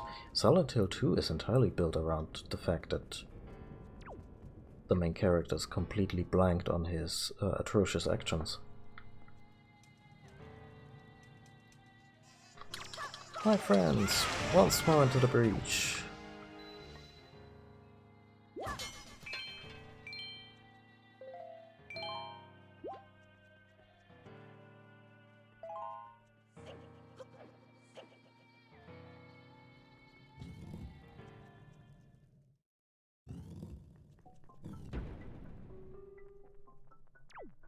Oh yeah, I mean, in Disco Elysium, it literally rolls dice on your skills, and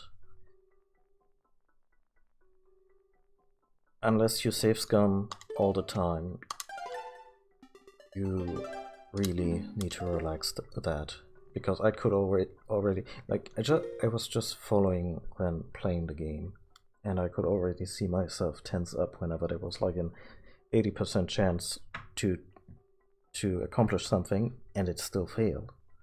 And to her credit, she just rolled with that most of the time, unless she was really trying to get into one specific door that she couldn't open and had no idea how to progress in the game otherwise. Yeah.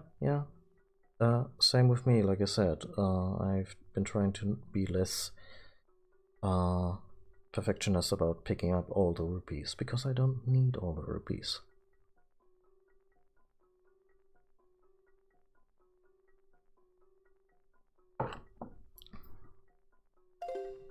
And I remember, like, some games can be deceptive in that regard, where you just wind up kind of screwed.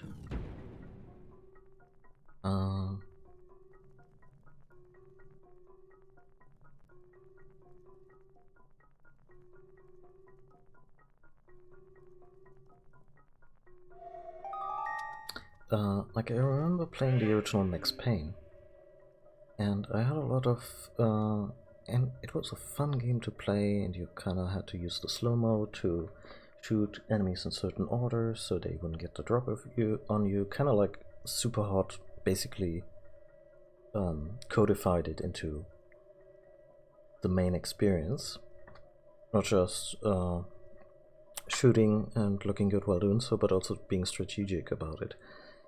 And that game could really screw you if you took too much damage in one room and then wouldn't give you the resources. And it just made me really paranoid the whole playthrough, to the point where I kept reloading successful encounters to get out with more health.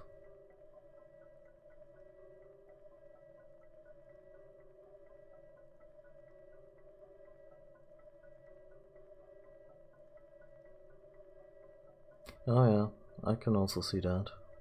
Like, did you play Mass Effect at all? Because there's a lot of choices in that game, and you can't hope to see everything unless investing an absurd amount of time. Link, you must remember well the appearance of this room. The shape of the floor, the number of items hanging on the wall, such things are the keys to solving the riddles that lie ahead. Do not overlook anything. I mean...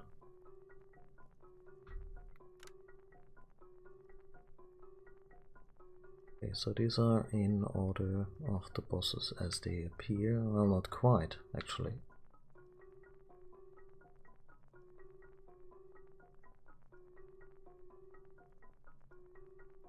I'm gonna take notes. That's probably the fastest way to go about this. So boss 1 has 2 lights. Boss 2 has 4 lights. There are 4 lights. Boss 3, which is the ghost. And boss 4, which is the sandworm. Sandworm only has 1. This one has 3. Okay.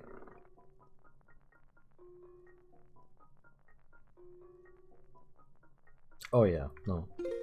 Mass Effect 1 has dog shit combat, and honestly, if there are mods to this game to just completely eliminate the challenge for in combat, like if you could just press a button and everyone drops dead in the room, that would be the preferable way to play Mass Effect 1. Got better in 2, got refined in the second one. Combat in the first one is shite.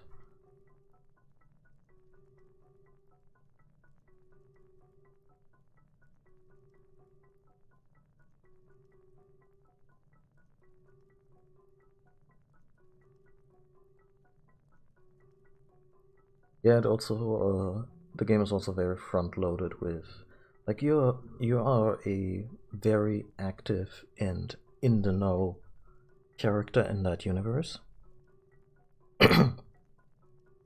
Like, you're playing as such a character and you don't know shit, so you either go through all the data logs, which I think were blissfully voiced, so that was kind of pleasant. But yeah, it's a lot to take in. I like the universe a lot. But yeah, it's a lot. The sword hills of my servants who lurk deep in darkness shall be the guidepost that point to me.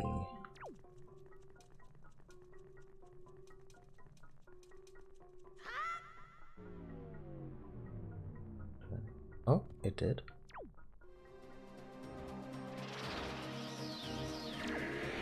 Oh, hi!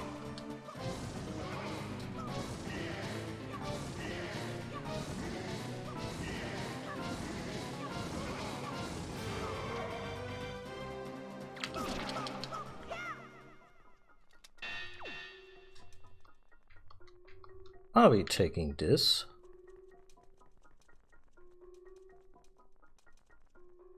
Anything here that it identifies where I'm maybe supposed to go? Not really. So let's try just whatever.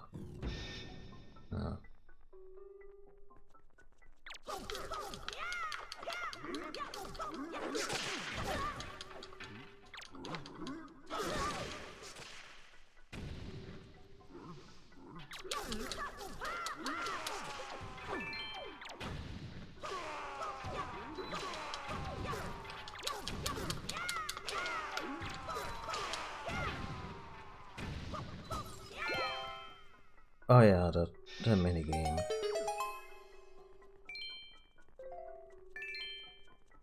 Wasn't great either.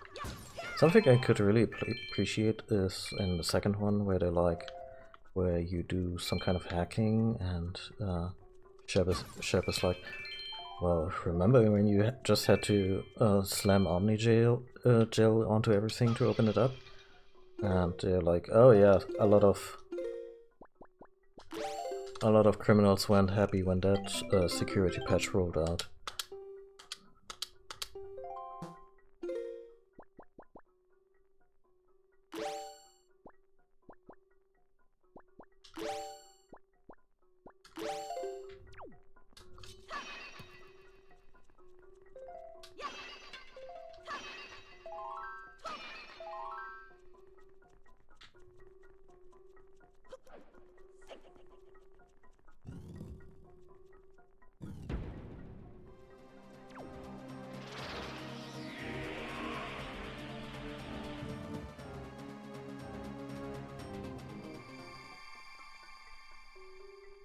I have no earthly way of knowing where I am or where I'm supposed to go.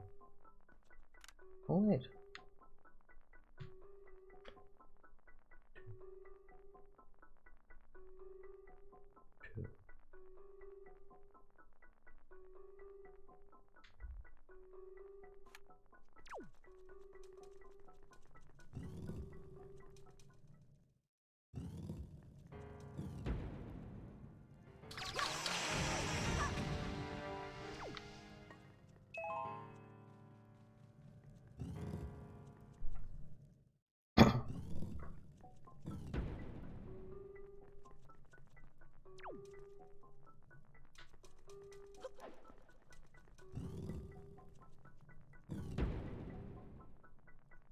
Ah, there's our order.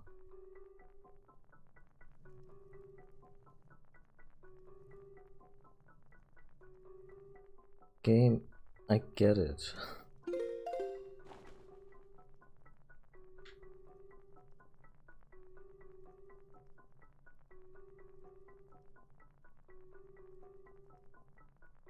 Let's see.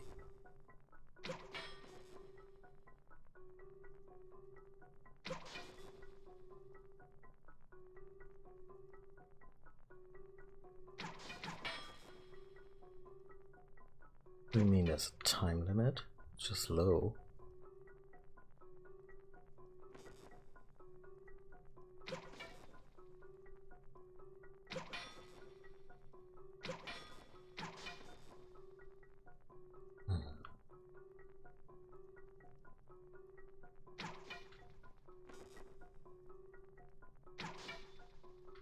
Oh wait, no, I think I have the wrong order.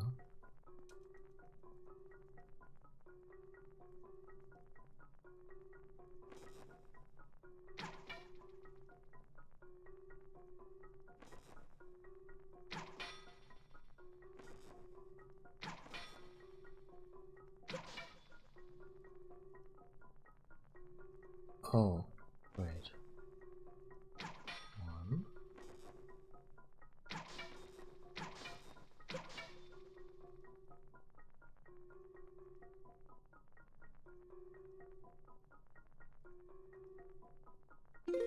Ah, yeah. Thanks for pointing that out. I would not. It's been so long since the boomerang was relevant. It would not have occurred to me.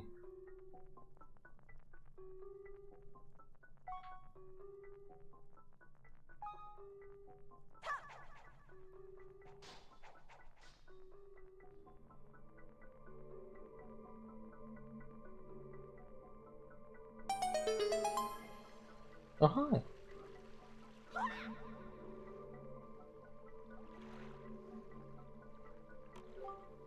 See? This is the portal through which Ganon was able to seep into the unsuspecting world above. Link, we shall make use of this path that Ganon created himself. If there's anything from the world above that you believe you need, then climb into the boat and enter the column of darkness. Okay, but what if...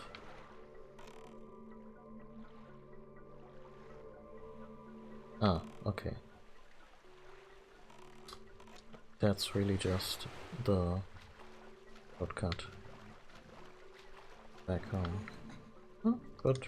It's good to have.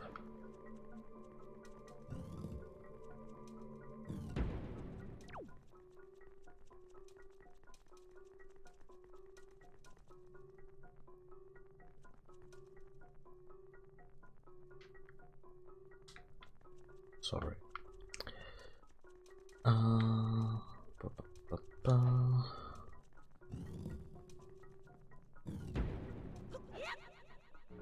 Okay, something by the hilt of my sword. I'm gonna need that bastard sword.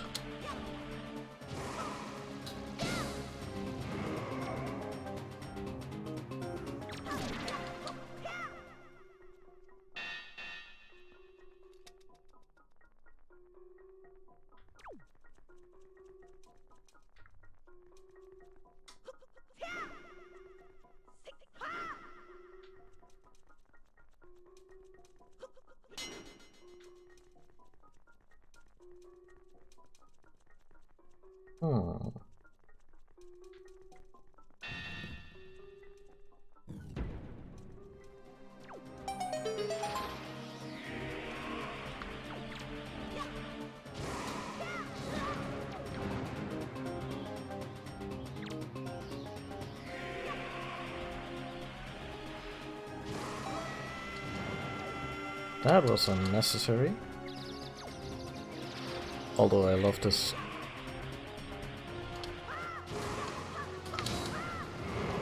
version of the whirlwind attack a lot. Hello, Succulent Club, good morning.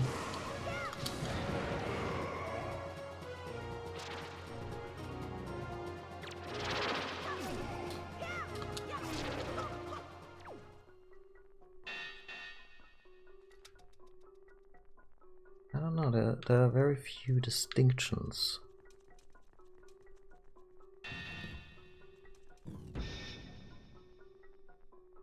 These rooms.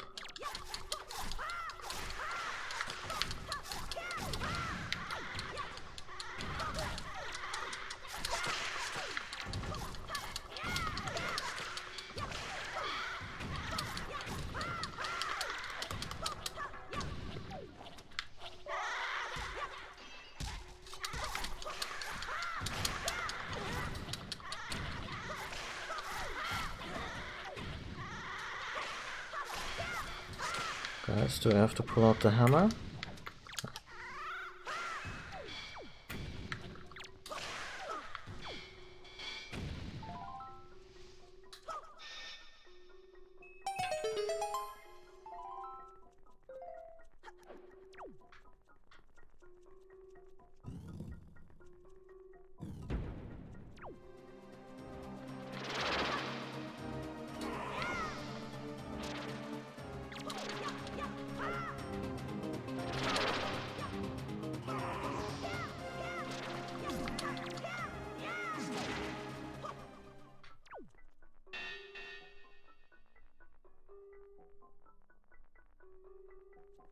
No, you're right.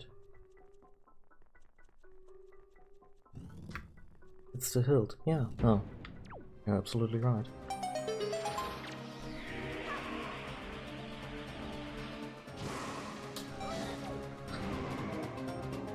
I really have to time that better.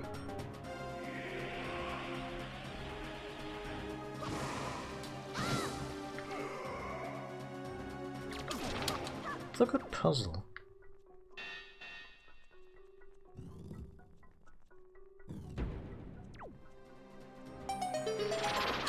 I like how they went, well, remember the end of Link's Awakening, where it got a little surreal and brain-teasy, and they were like, yeah, let's put that in there.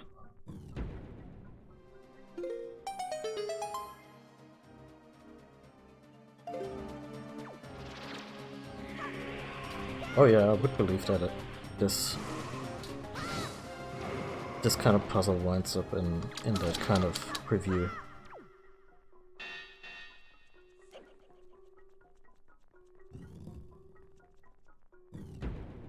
There's a lot of stages to this.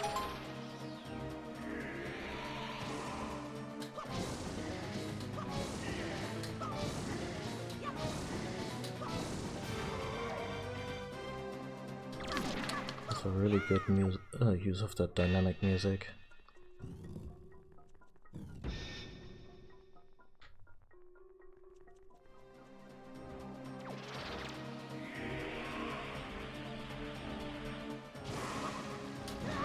A little too late.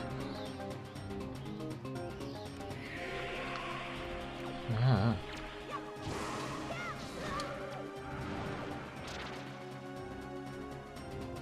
I mean, I have what I have.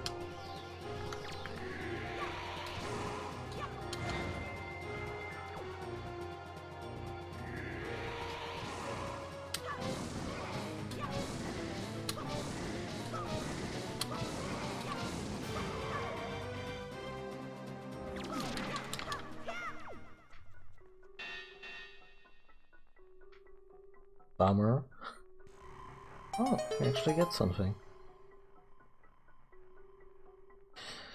So, how did Wind Waker end? Yeah, well, the door just didn't open because Ganon really had no reason to open the door, and Link starved to death, and Evil won. Oh yeah, or a Mimic. Really nasty one from Dark Souls 2.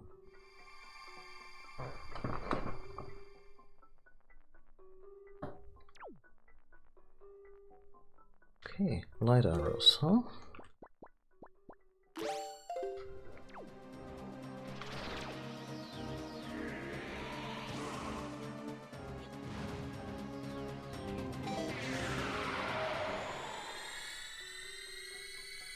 Like how he's not even stunned, but it's just Fuck off, I got light arrows. Also, my memory of picking this up to actually use it for something wasn't entirely wrong either. Because that's what you do with it.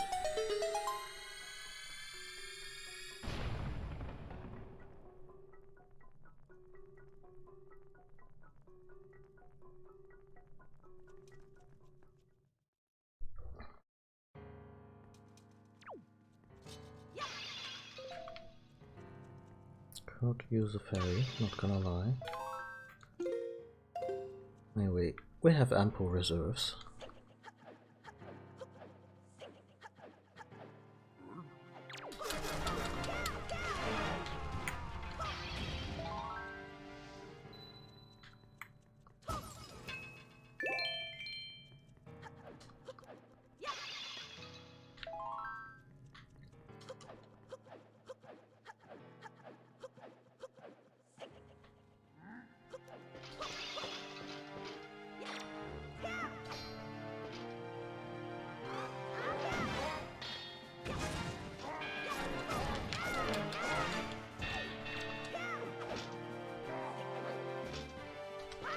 I think it's Twilight Princess where you can actually jump on a downed enemy and just stab the fucker to death.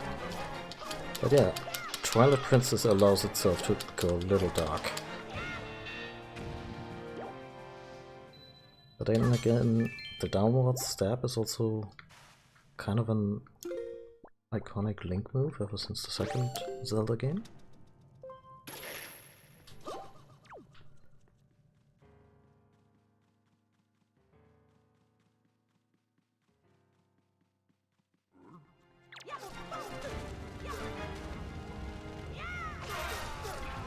Oh yeah, it hadn't occurred to me. Like they are more styled after antiquity, since, you know, ancient Hyrule under the sea.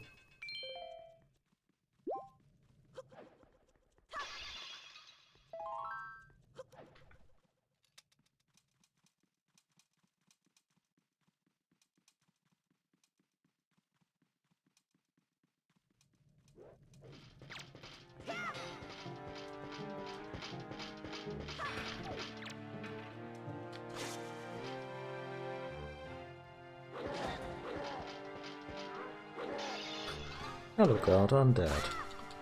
Oh well, I guess the correct reply here would have been hello A-guard, I'm dead boat.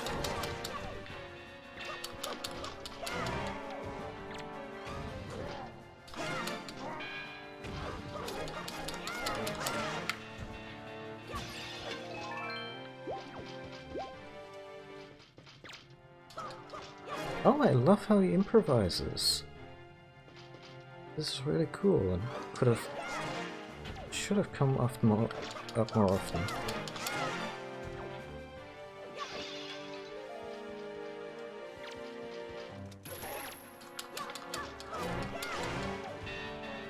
Not gonna lie, hookshot to the face just to get closer to him was pretty nasty.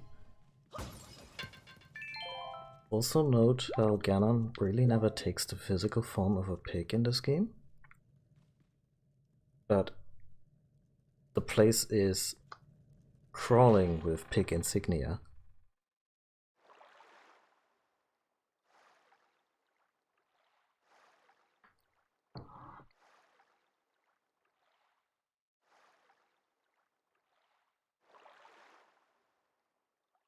Oh yeah, also no selling it was pretty strong, but just the idea of, I didn't even stun him, no, I jammed a hookshot in his face just to get a little faster to him.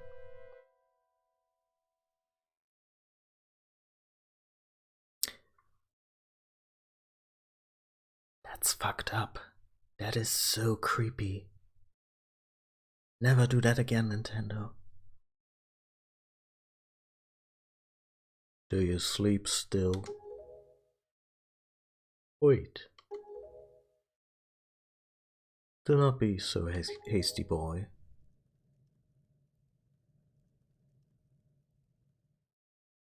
I can see this girl's dreams. Oceans, oceans, Oceans, oceans, oceans 11? Oceans as far as the eye can see. They are vast seas. None can swim across them. They yield no fish to catch.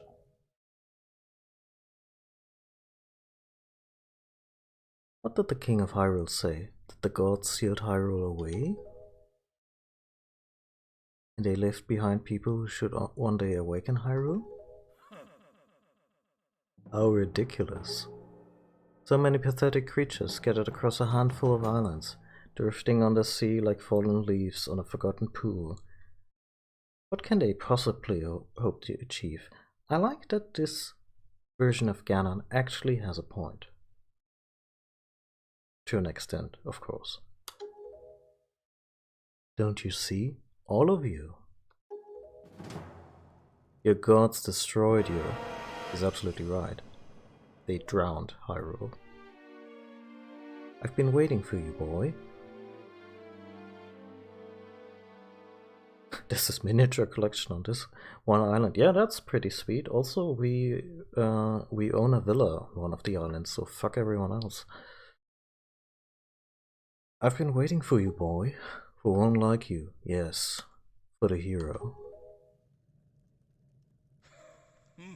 Do not betray my expectations.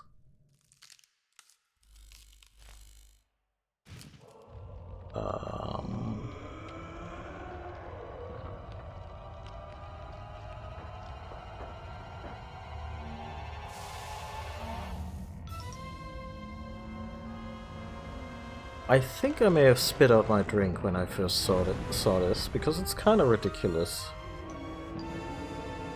So he kind of takes pig form, but also not really.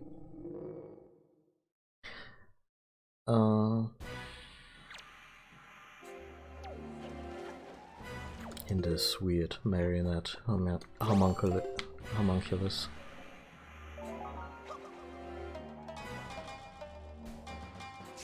I like how it sounds a little bit like a shamisen.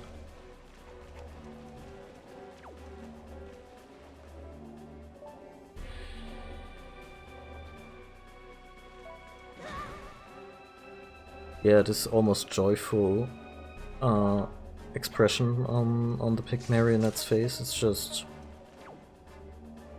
that's certainly a thing. I like how the moveset just subtly changes with how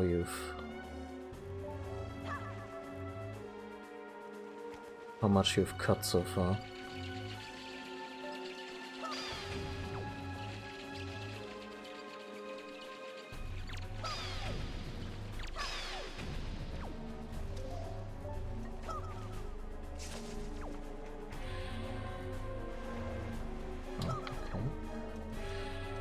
To teleport upstairs. Oh, what did Twitch do?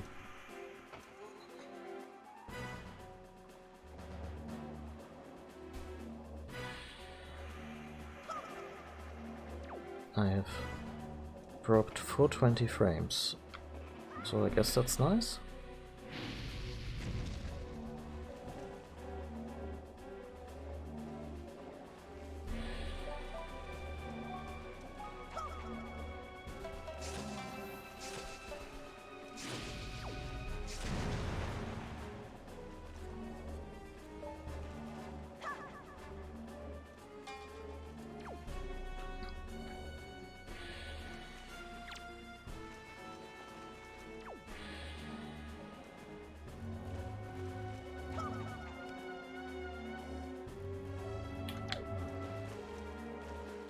I suppose it's my connection, because that one has been... oh, well, I dropped some more, okay. I'm gonna keep an eye on that. Internet has been blissfully stable on my end throughout the entire crisis so far, for which I'm very grateful. But of course Twitch is under a lot of extra strain these days.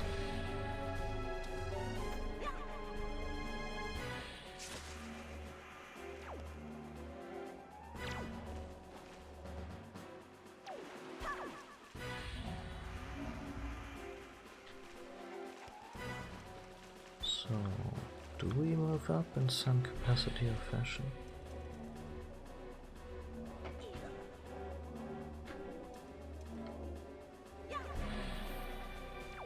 Huh. It's really very little time to jump up anywhere.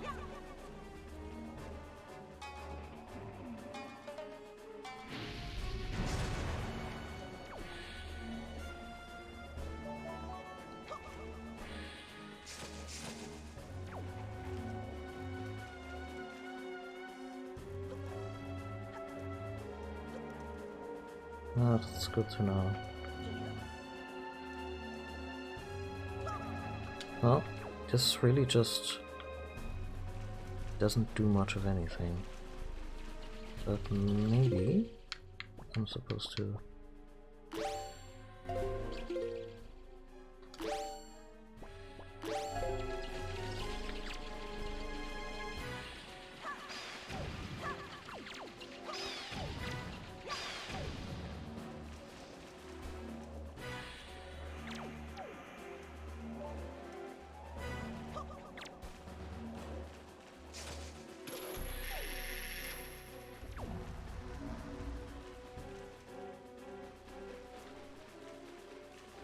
Which one is the lowest platform? Or are they all just equally low? I suppose I can get up there. Could be something different.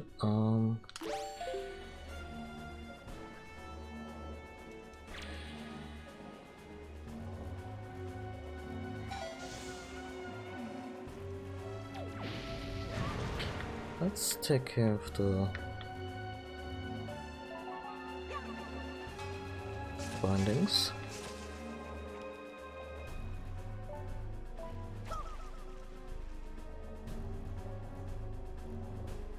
Look at our boomerang go.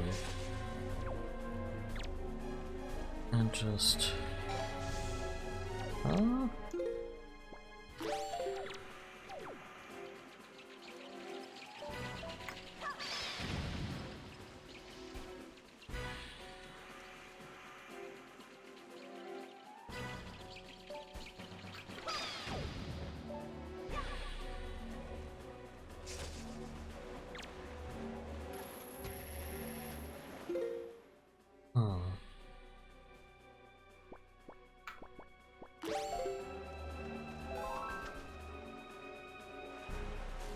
That one didn't quite hit, huh?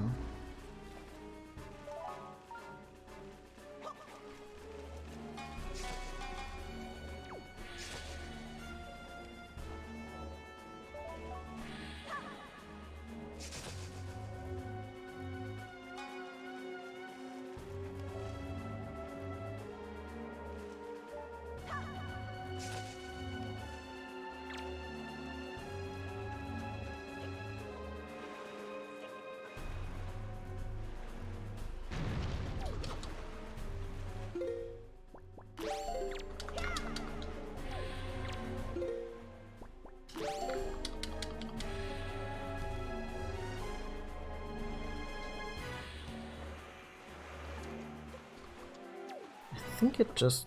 Did I pull it down or did it fall down in order to crush me?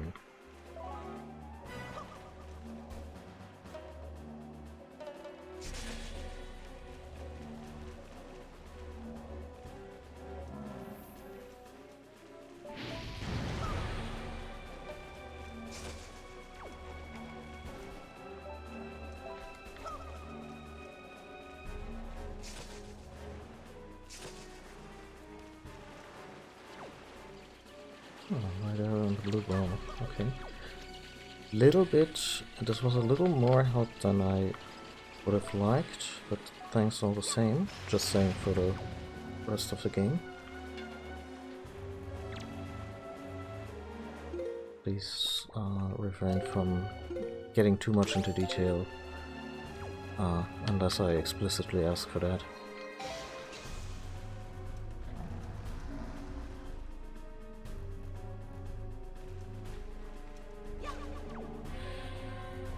It's all good, it's just... I suppose I should add a rule about backseating, or my preference regarding backseating to maybe chat rules of some kind. Make it clear.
Oh, that's entirely possible.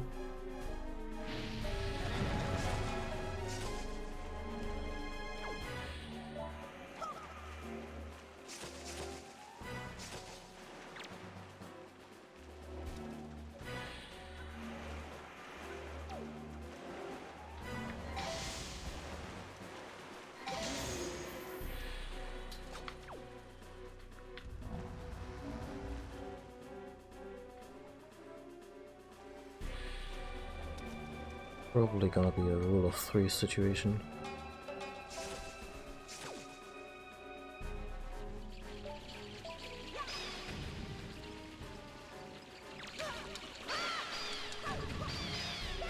Like that you get to pull out your sword while the boomerang is still going.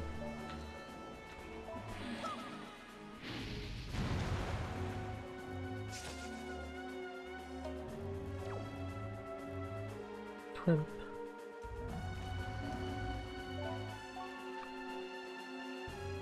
Well, we definitely did damage because he accelerated the his cycle. Best time to cut them all down.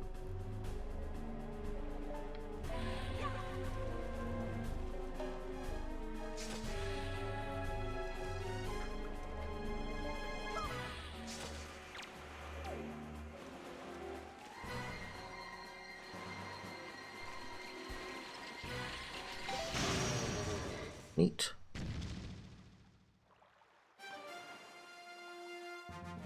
Wait. There was more.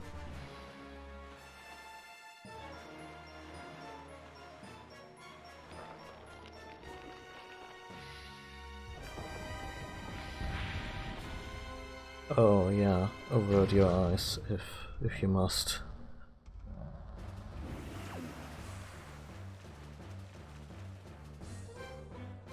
At least for this one I already know what the weak point is.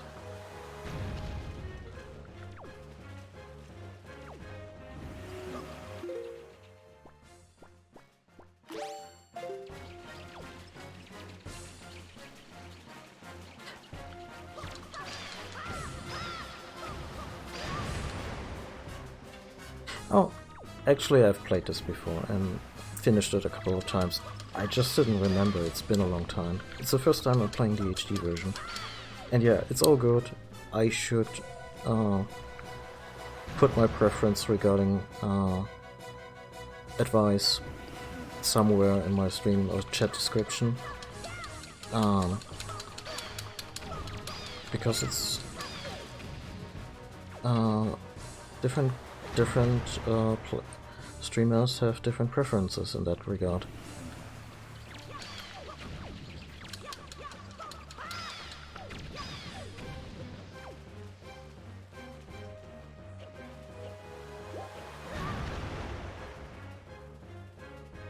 It looks so happy. It's so silly.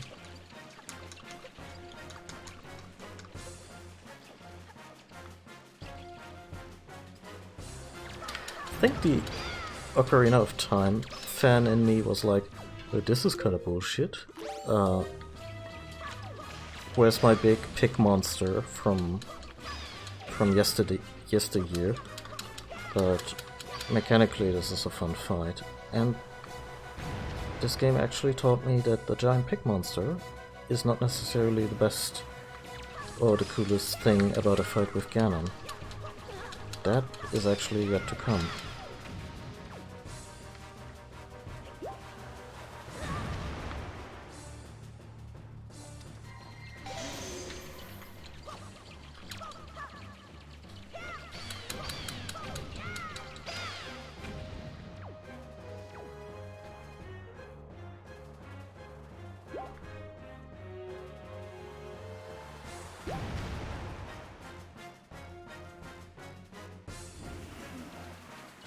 I suppose to keep the elements, like the sphere elements, in similar proportions to the puppet, they went with 6 legs.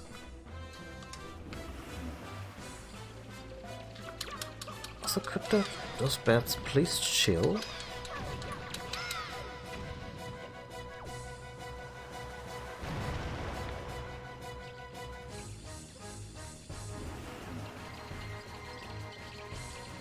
Digging the music in this fight is... it's very adventurous.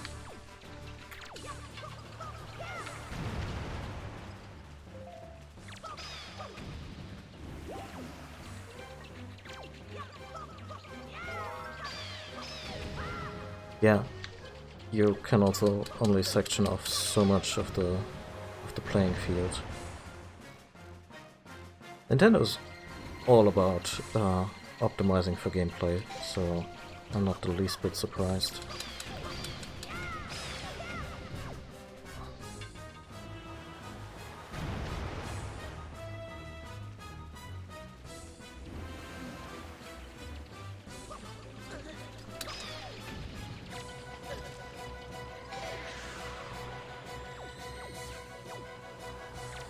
Wow, the cooldown of the light arrow is no joke.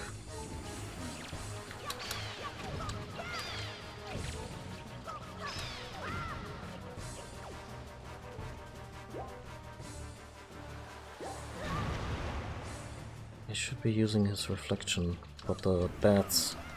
oh, I guess I can combine that.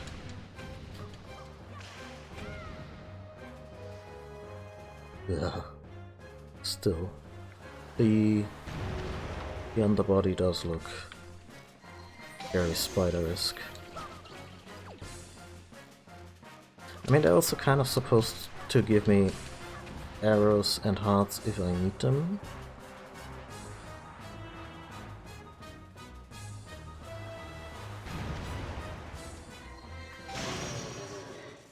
Okay. Hate that the music is not even trying to take you out this time. Why does it have hair?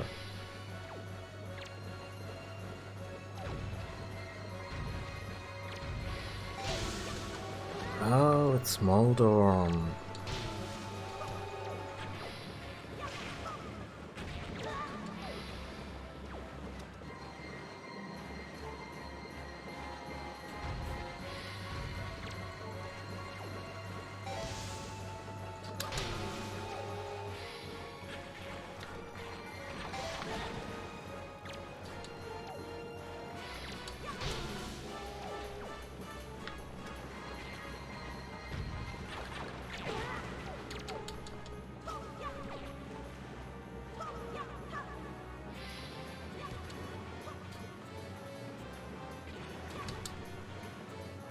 Okay, not the Master Sword, and the tail doesn't even stun it.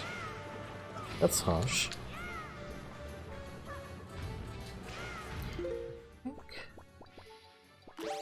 I have a good use for 99 bombs, finally.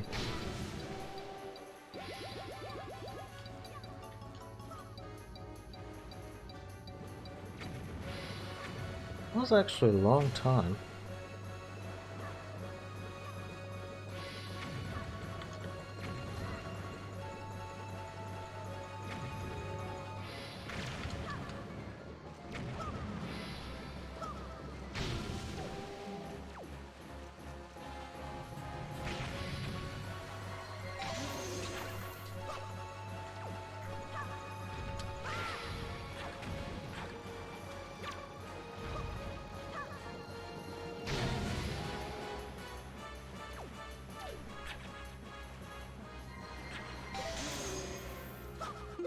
is probably also the best time to use this.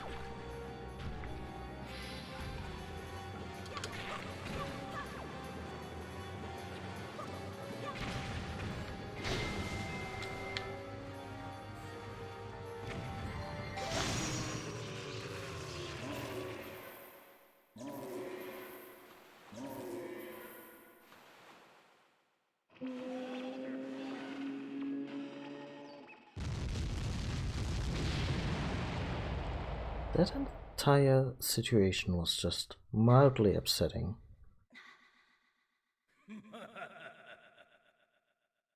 Yes, surely you're the hero of time, reborn.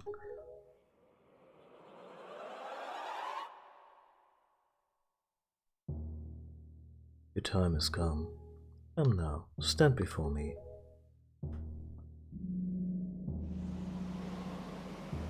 My people need me.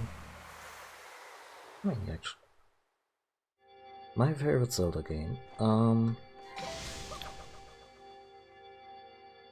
I don't have a strong favorite these days, but it's a bit of a toss-up between Twilight Princess, Breath of the Wild, and probably A Link to the Past.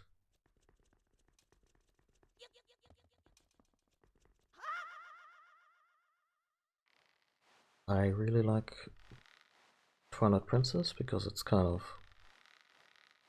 very quintessential Zelda in the mode of Ocarina of Time. Just refined, pretty, great atmosphere, and Midna is a fantastic supporting character. Breath of the Wild, the scope is just fantastic and very enjoyable. What do you mean I have to swing here? Oh wait. Oh, I don't.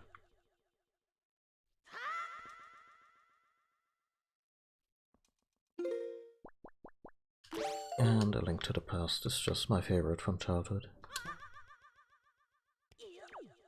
But I also recently replayed Ocarina and it still holds up, and Wind Waker, with the changes they made to the HD version, also still a really great game. The overworld is a little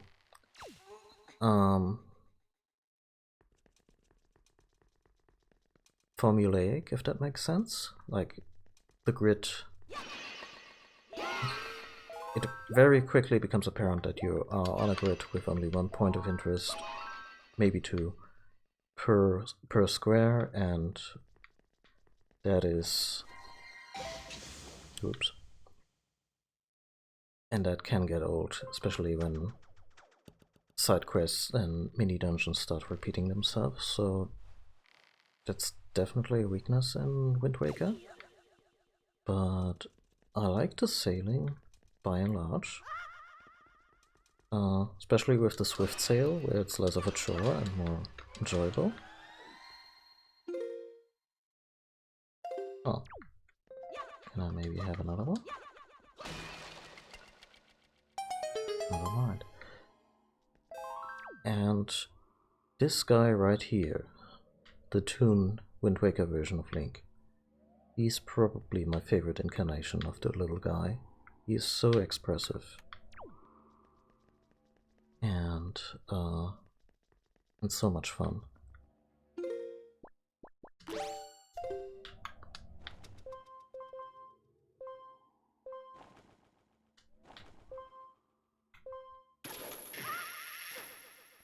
Okay. I need a bathroom break, sorry. I'll be back as fast as I can, because the final fight is coming up, and it's an amazing finale.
Okay. So.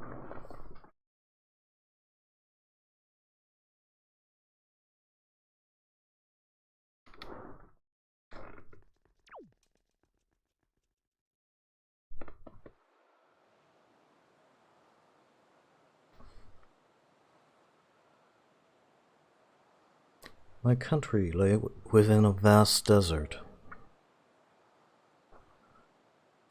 Link's expression is like, is he seriously monologuing? When the sun rose into the sky, a burning wind punished my land, searing the world. When the moon climbed into the dark of night, a frigid gale pierced our homes. No matter when it came, the wind carried the same thing, death. But the winds that blew across the green fields of Hyrule brought something other than suffering and ruin. I coveted that wind, I suppose.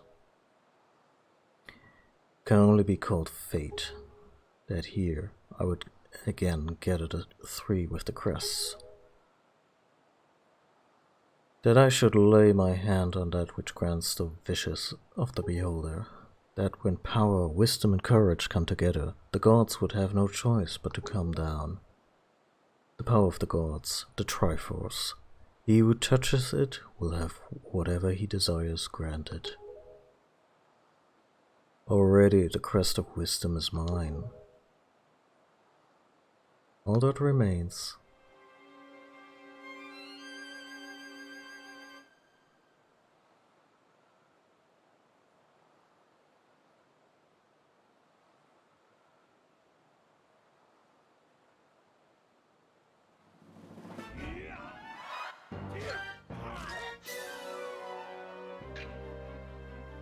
I was close.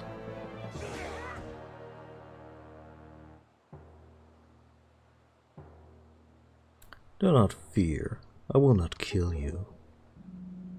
I merely have need of the power that dwells within you.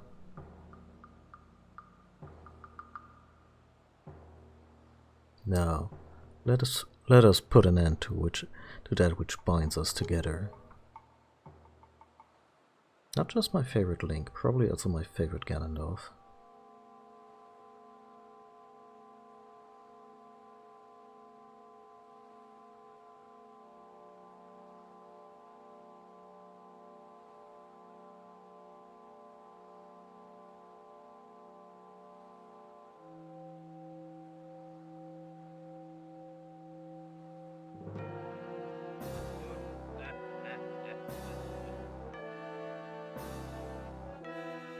Gods, hear that which I desire. Expose this land to the rays of the sun once more, let them burn forth. Give Hyrule to me.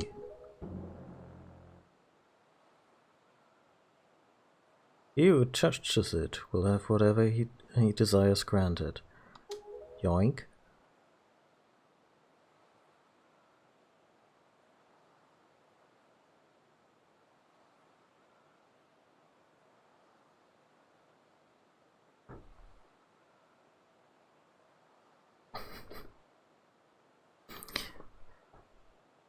That is what you said, is it not, Ganondorf?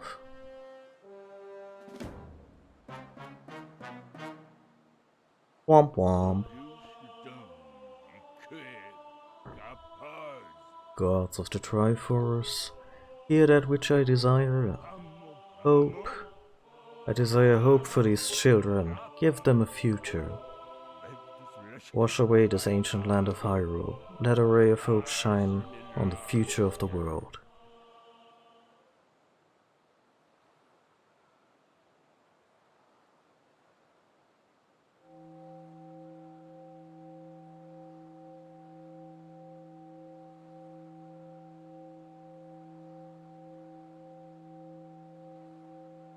And let our destinies finally be fulfilled. Ganondorf, may you drown with Hyrule. This ending is so great. I'm gonna get into it during the fight. But for For now, just appreciate that Ganon is going completely insane right now. He's just losing it.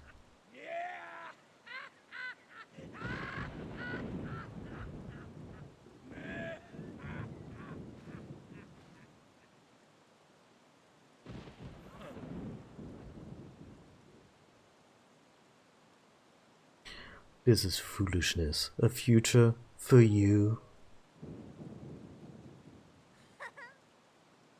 What are you laughing at, Ganondorf? You're insane. I mean, yeah, he's having a psychotic break because all his dreams just went poof. Link, I'm sorry, I overslept. There's Tetra again. Or Zelda with the Tetra personality, not just this, you know, passive figure that she was for the past few hours of the game. I think it's time for us to say goodbye to this place. We must return to the world above, back to our ocean.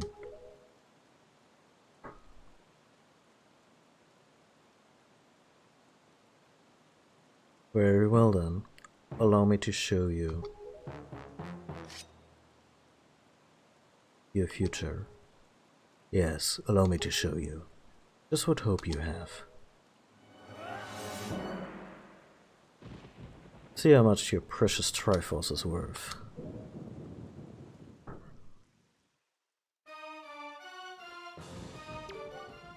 I'll use this bow to cover you. Attack him as best you can.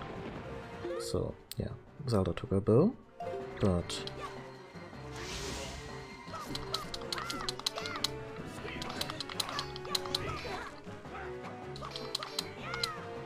I love how he has these very dynamic animations of blocking you. Makes the whole fight feel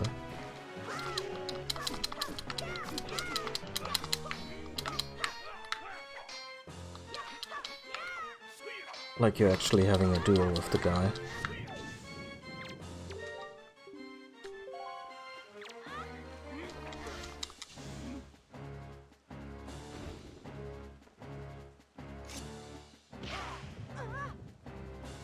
I mean, not just murdering her was probably very considerate on his part.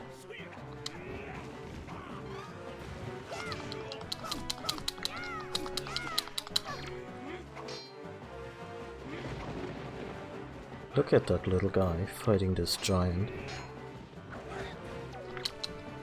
The size difference between them works really well with the whole characterization narrative.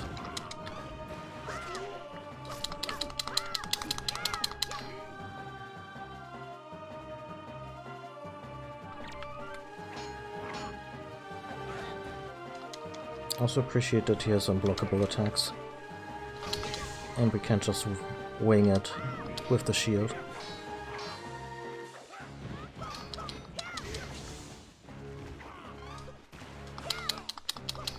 And he starts blocking some of our special moves too.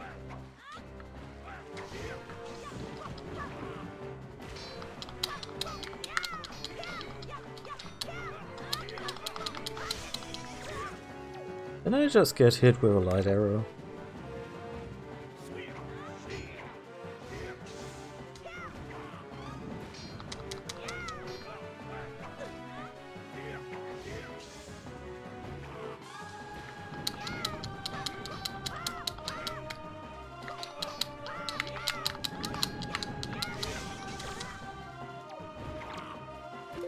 English bastard. Anyway, here's to Grandma.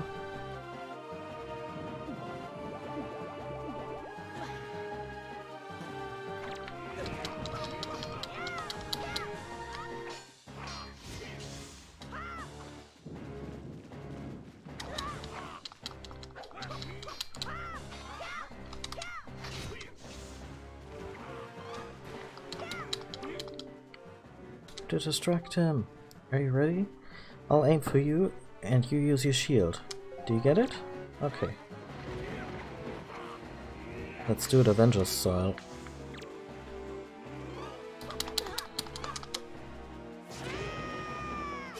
Oh, that's it already?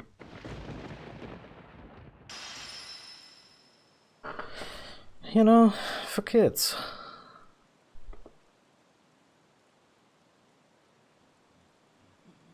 Ugh. The wind, it is blowing.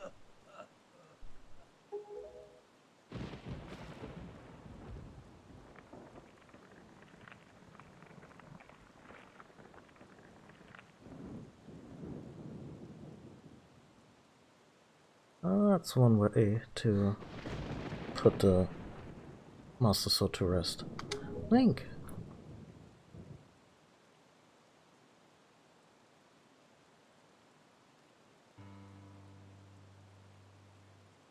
My children, listen to me. I have lived regretting the past, and I have faced those regrets. If I only could do things over again, not a day of my life has gone by without my thoughts turning to my kingdom of old. I have lived bound to Hyrule. In that sense, I was the same as Ganondorf. Yeah, they both couldn't let go of the past. But you, I want you to live for the future. There may be nothing left for you, but despite that, you must look forward and walk the path of hope, trusting that it will sustain you when darkness comes.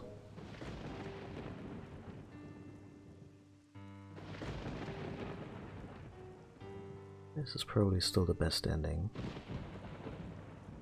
for a Zelda game. Farewell. This is the only world that your ancestors were able to leave you. Oh, please forgive us.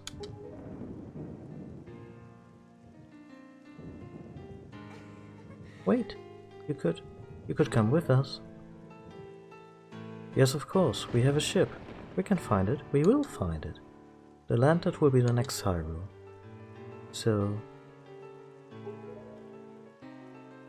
Oh, I love that tune. Ah, but child, that land will not be Hyrule. It will be your land.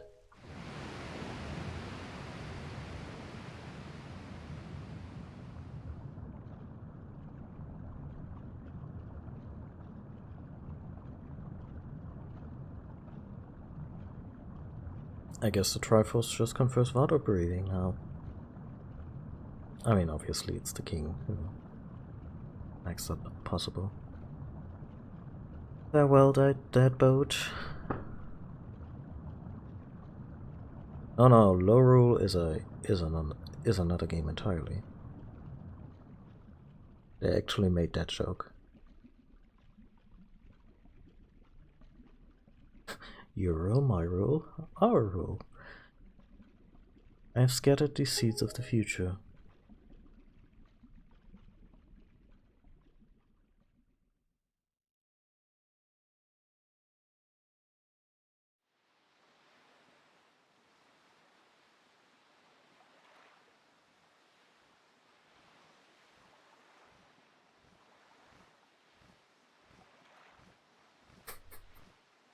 Link is really the butt end of every joke in this game, even if it's not intentional. Like, Tetra gets her pirate outfit of choice back, and Link still has to wear the stupid green tunic that he never liked.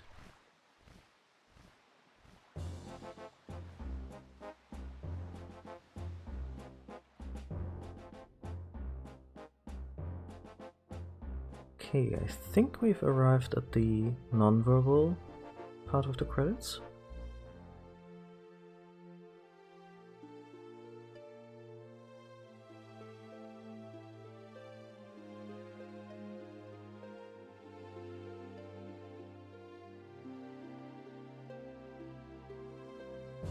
It's probably not even a relic, it's just something Grandma sewed in secret before his birthday, based on the legends. Doesn't make it any less great. In fact, it makes it better because Grandma made it.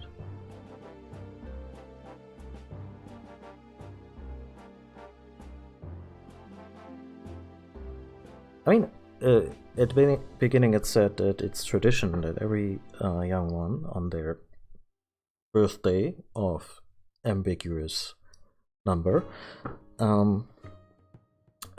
gets to wear this green tunic for their Day of Honor, and that's their rite of passage into manhood.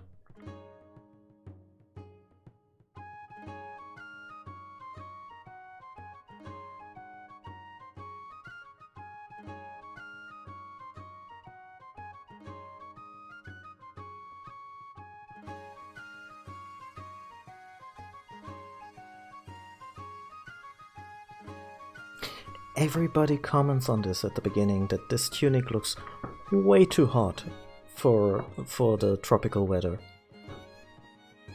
Oh yeah, it's a very good tune. This is a great game. I have my problems with the overworld. Some of them were addressed in the HD version.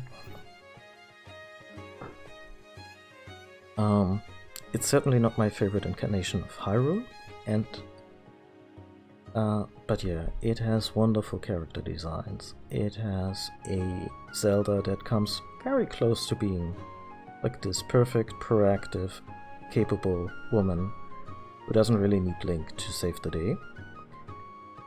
They kinda pump the brakes on that near the end, which is a shame, but she then helps you out in the final battle, which is a step forward all the same. Ganon is great because he has a motivation that goes beyond I wanna rule Hyrule. It's also that he kinda strongly disagrees with the god's decision to just drown Hyrule to keep it from him. And he has a point there, however tenuous. And at the end they also threw in the stuff that in the Gerudo Desert, that he was just jealous of Hyrule being a more habitable place to live, and he wanted to take it by force.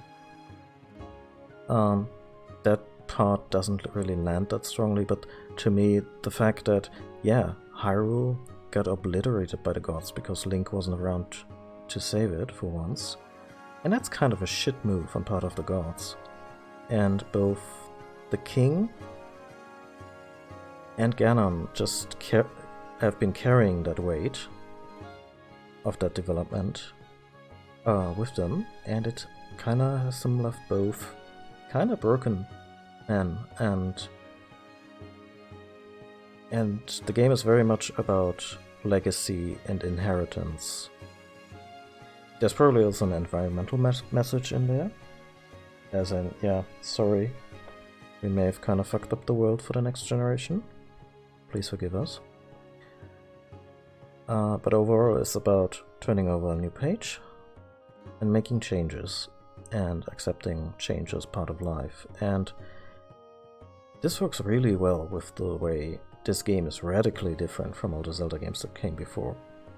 I have my gripes with the overworld, but thematically it works very, very well with the story. And that I just have to hand it, and that's brilliant. Also, really strong supporting cast all around. It's really neat how you have more to fight for than, well, I'm the hero now, I guess, so onward. Yeah, you fight for your for Link's little sister, you fight for Grandma, and then you get to know all these people, and you end up fighting for them too.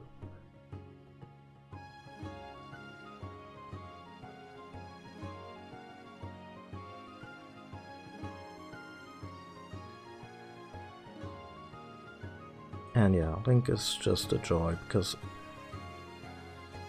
it's a very deprecating game in terms of him. Like, he's not the glorious hero, he's a stumbling fool through a lot of it, and that makes him even more endearing when he ends up saving the day at the end. And also really like the co-op mechanics in the dungeons with Makar and Medley. Also, the really great concepts that they realized, okay, like, I have issue with the fact that you have to play the goddamn tune every time you want to take control of your body. They could have mapped that to a button in the HD remaster and it would have been fine, but, you know. That's more nitpicky stuff. And yeah, really good finale.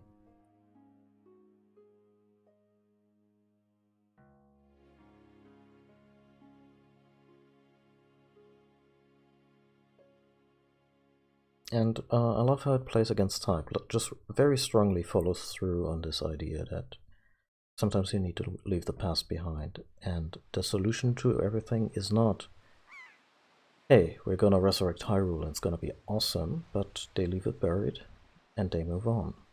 And look for new worlds. Aww. The boat's no longer inhabited by the soul of the king. And Grandma's sad again because Link is leaving again. God damn it.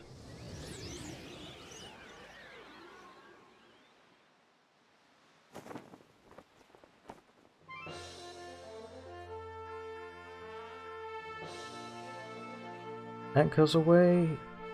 Hold the tiller steady. As for our destination, the wind will guide us.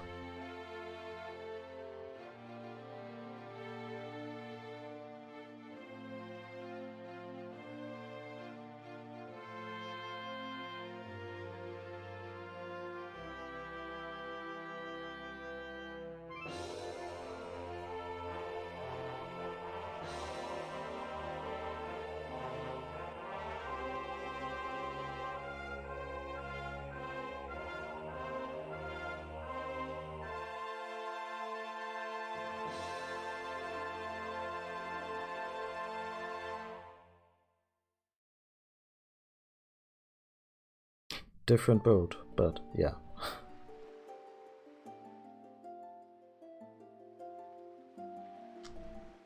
The game will save and make a file for the second quest.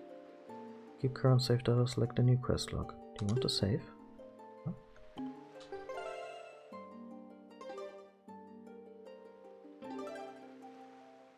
Oh.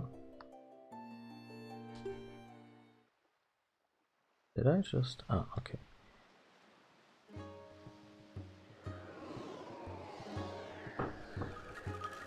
Anyway, that was The Legend of Zelda, The Wind Waker. Still a wonderful game. On my praises, I didn't even address the really strong cel-shading graphics that have aged phenomenally. As much as I adore Twilight Princess, even Twilight Princess HD does not look this good.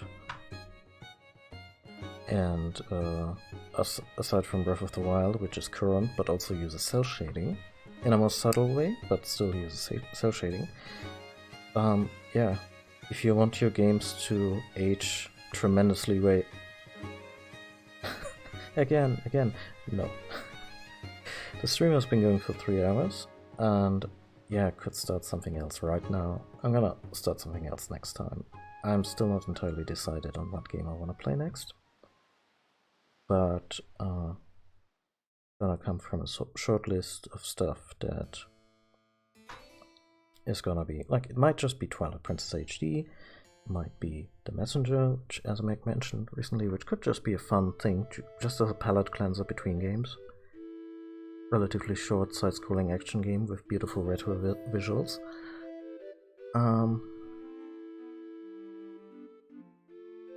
Yeah, the lighting looks a little bit like something a little overeager modding community would put together for game XYZ. Just where it's very, very strong, really strong bloom, and I forget what the effect is called that makes light feel very warm. And don't get me wrong, I've played Minecraft like this with very strong, somewhat realistic, warm lighting, and it can be nice. But yeah, you should definitely pull your punches when it comes to that regard. Sometimes it can be a little much. Like sometimes I would walk around in the sun in this game and be a little, okay, where am I going? The light is actually blinding me.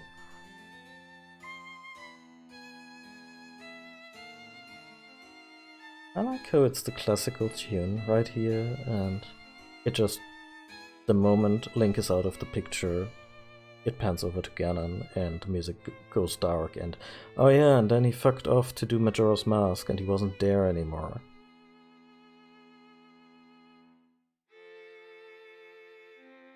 It's microwaved light, indeed. Also, Ganon just looks really badly hungover.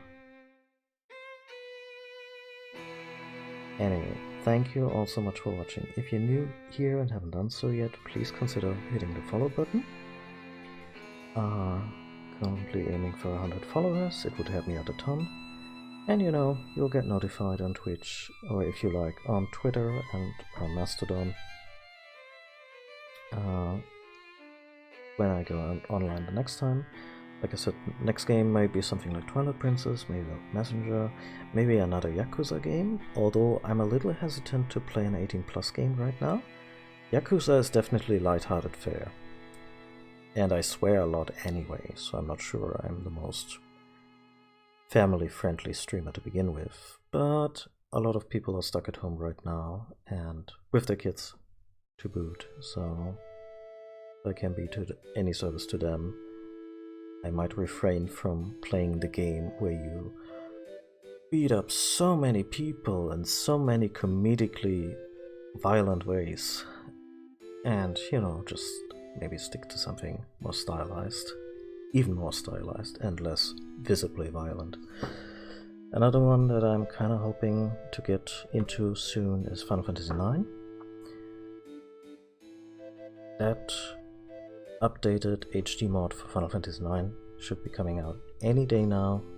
I really want to play it. I want to dive into that game and that world and into those characters again, because Final Fantasy IX, if I needed to name one favorite game, it would be that one. It would be Final Fantasy IX. Or Chrono Trigger. Or Twilight Princess. God damn it. Or Hollow Knight. I'm really bad with absolute favorites, but yeah, Final Fantasy IX means a lot to me, and that mod is gonna make this game look amazing. And it'll be a good time. Anyway, take care of yourself, have yourself a wonderful Sunday, stay healthy, stay indoors. Honestly, Chrono Trigger is on the shorter end of...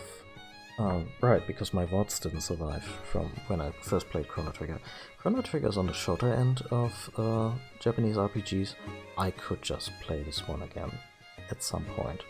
Just like other games that I just play on repeat, or I have played repeatedly over the years. Like, rarely a year goes by where I haven't played like Symphony of the Night or Metroid Prime. So Chrono Trigger, yeah, absolutely. I could do that again at some point. But for now I have a pretty solid list of stuff to play. Anyway, again, thank you all for watching. Take care. Be safe. And I'll see you hopefully all next time. And yeah, goodbye.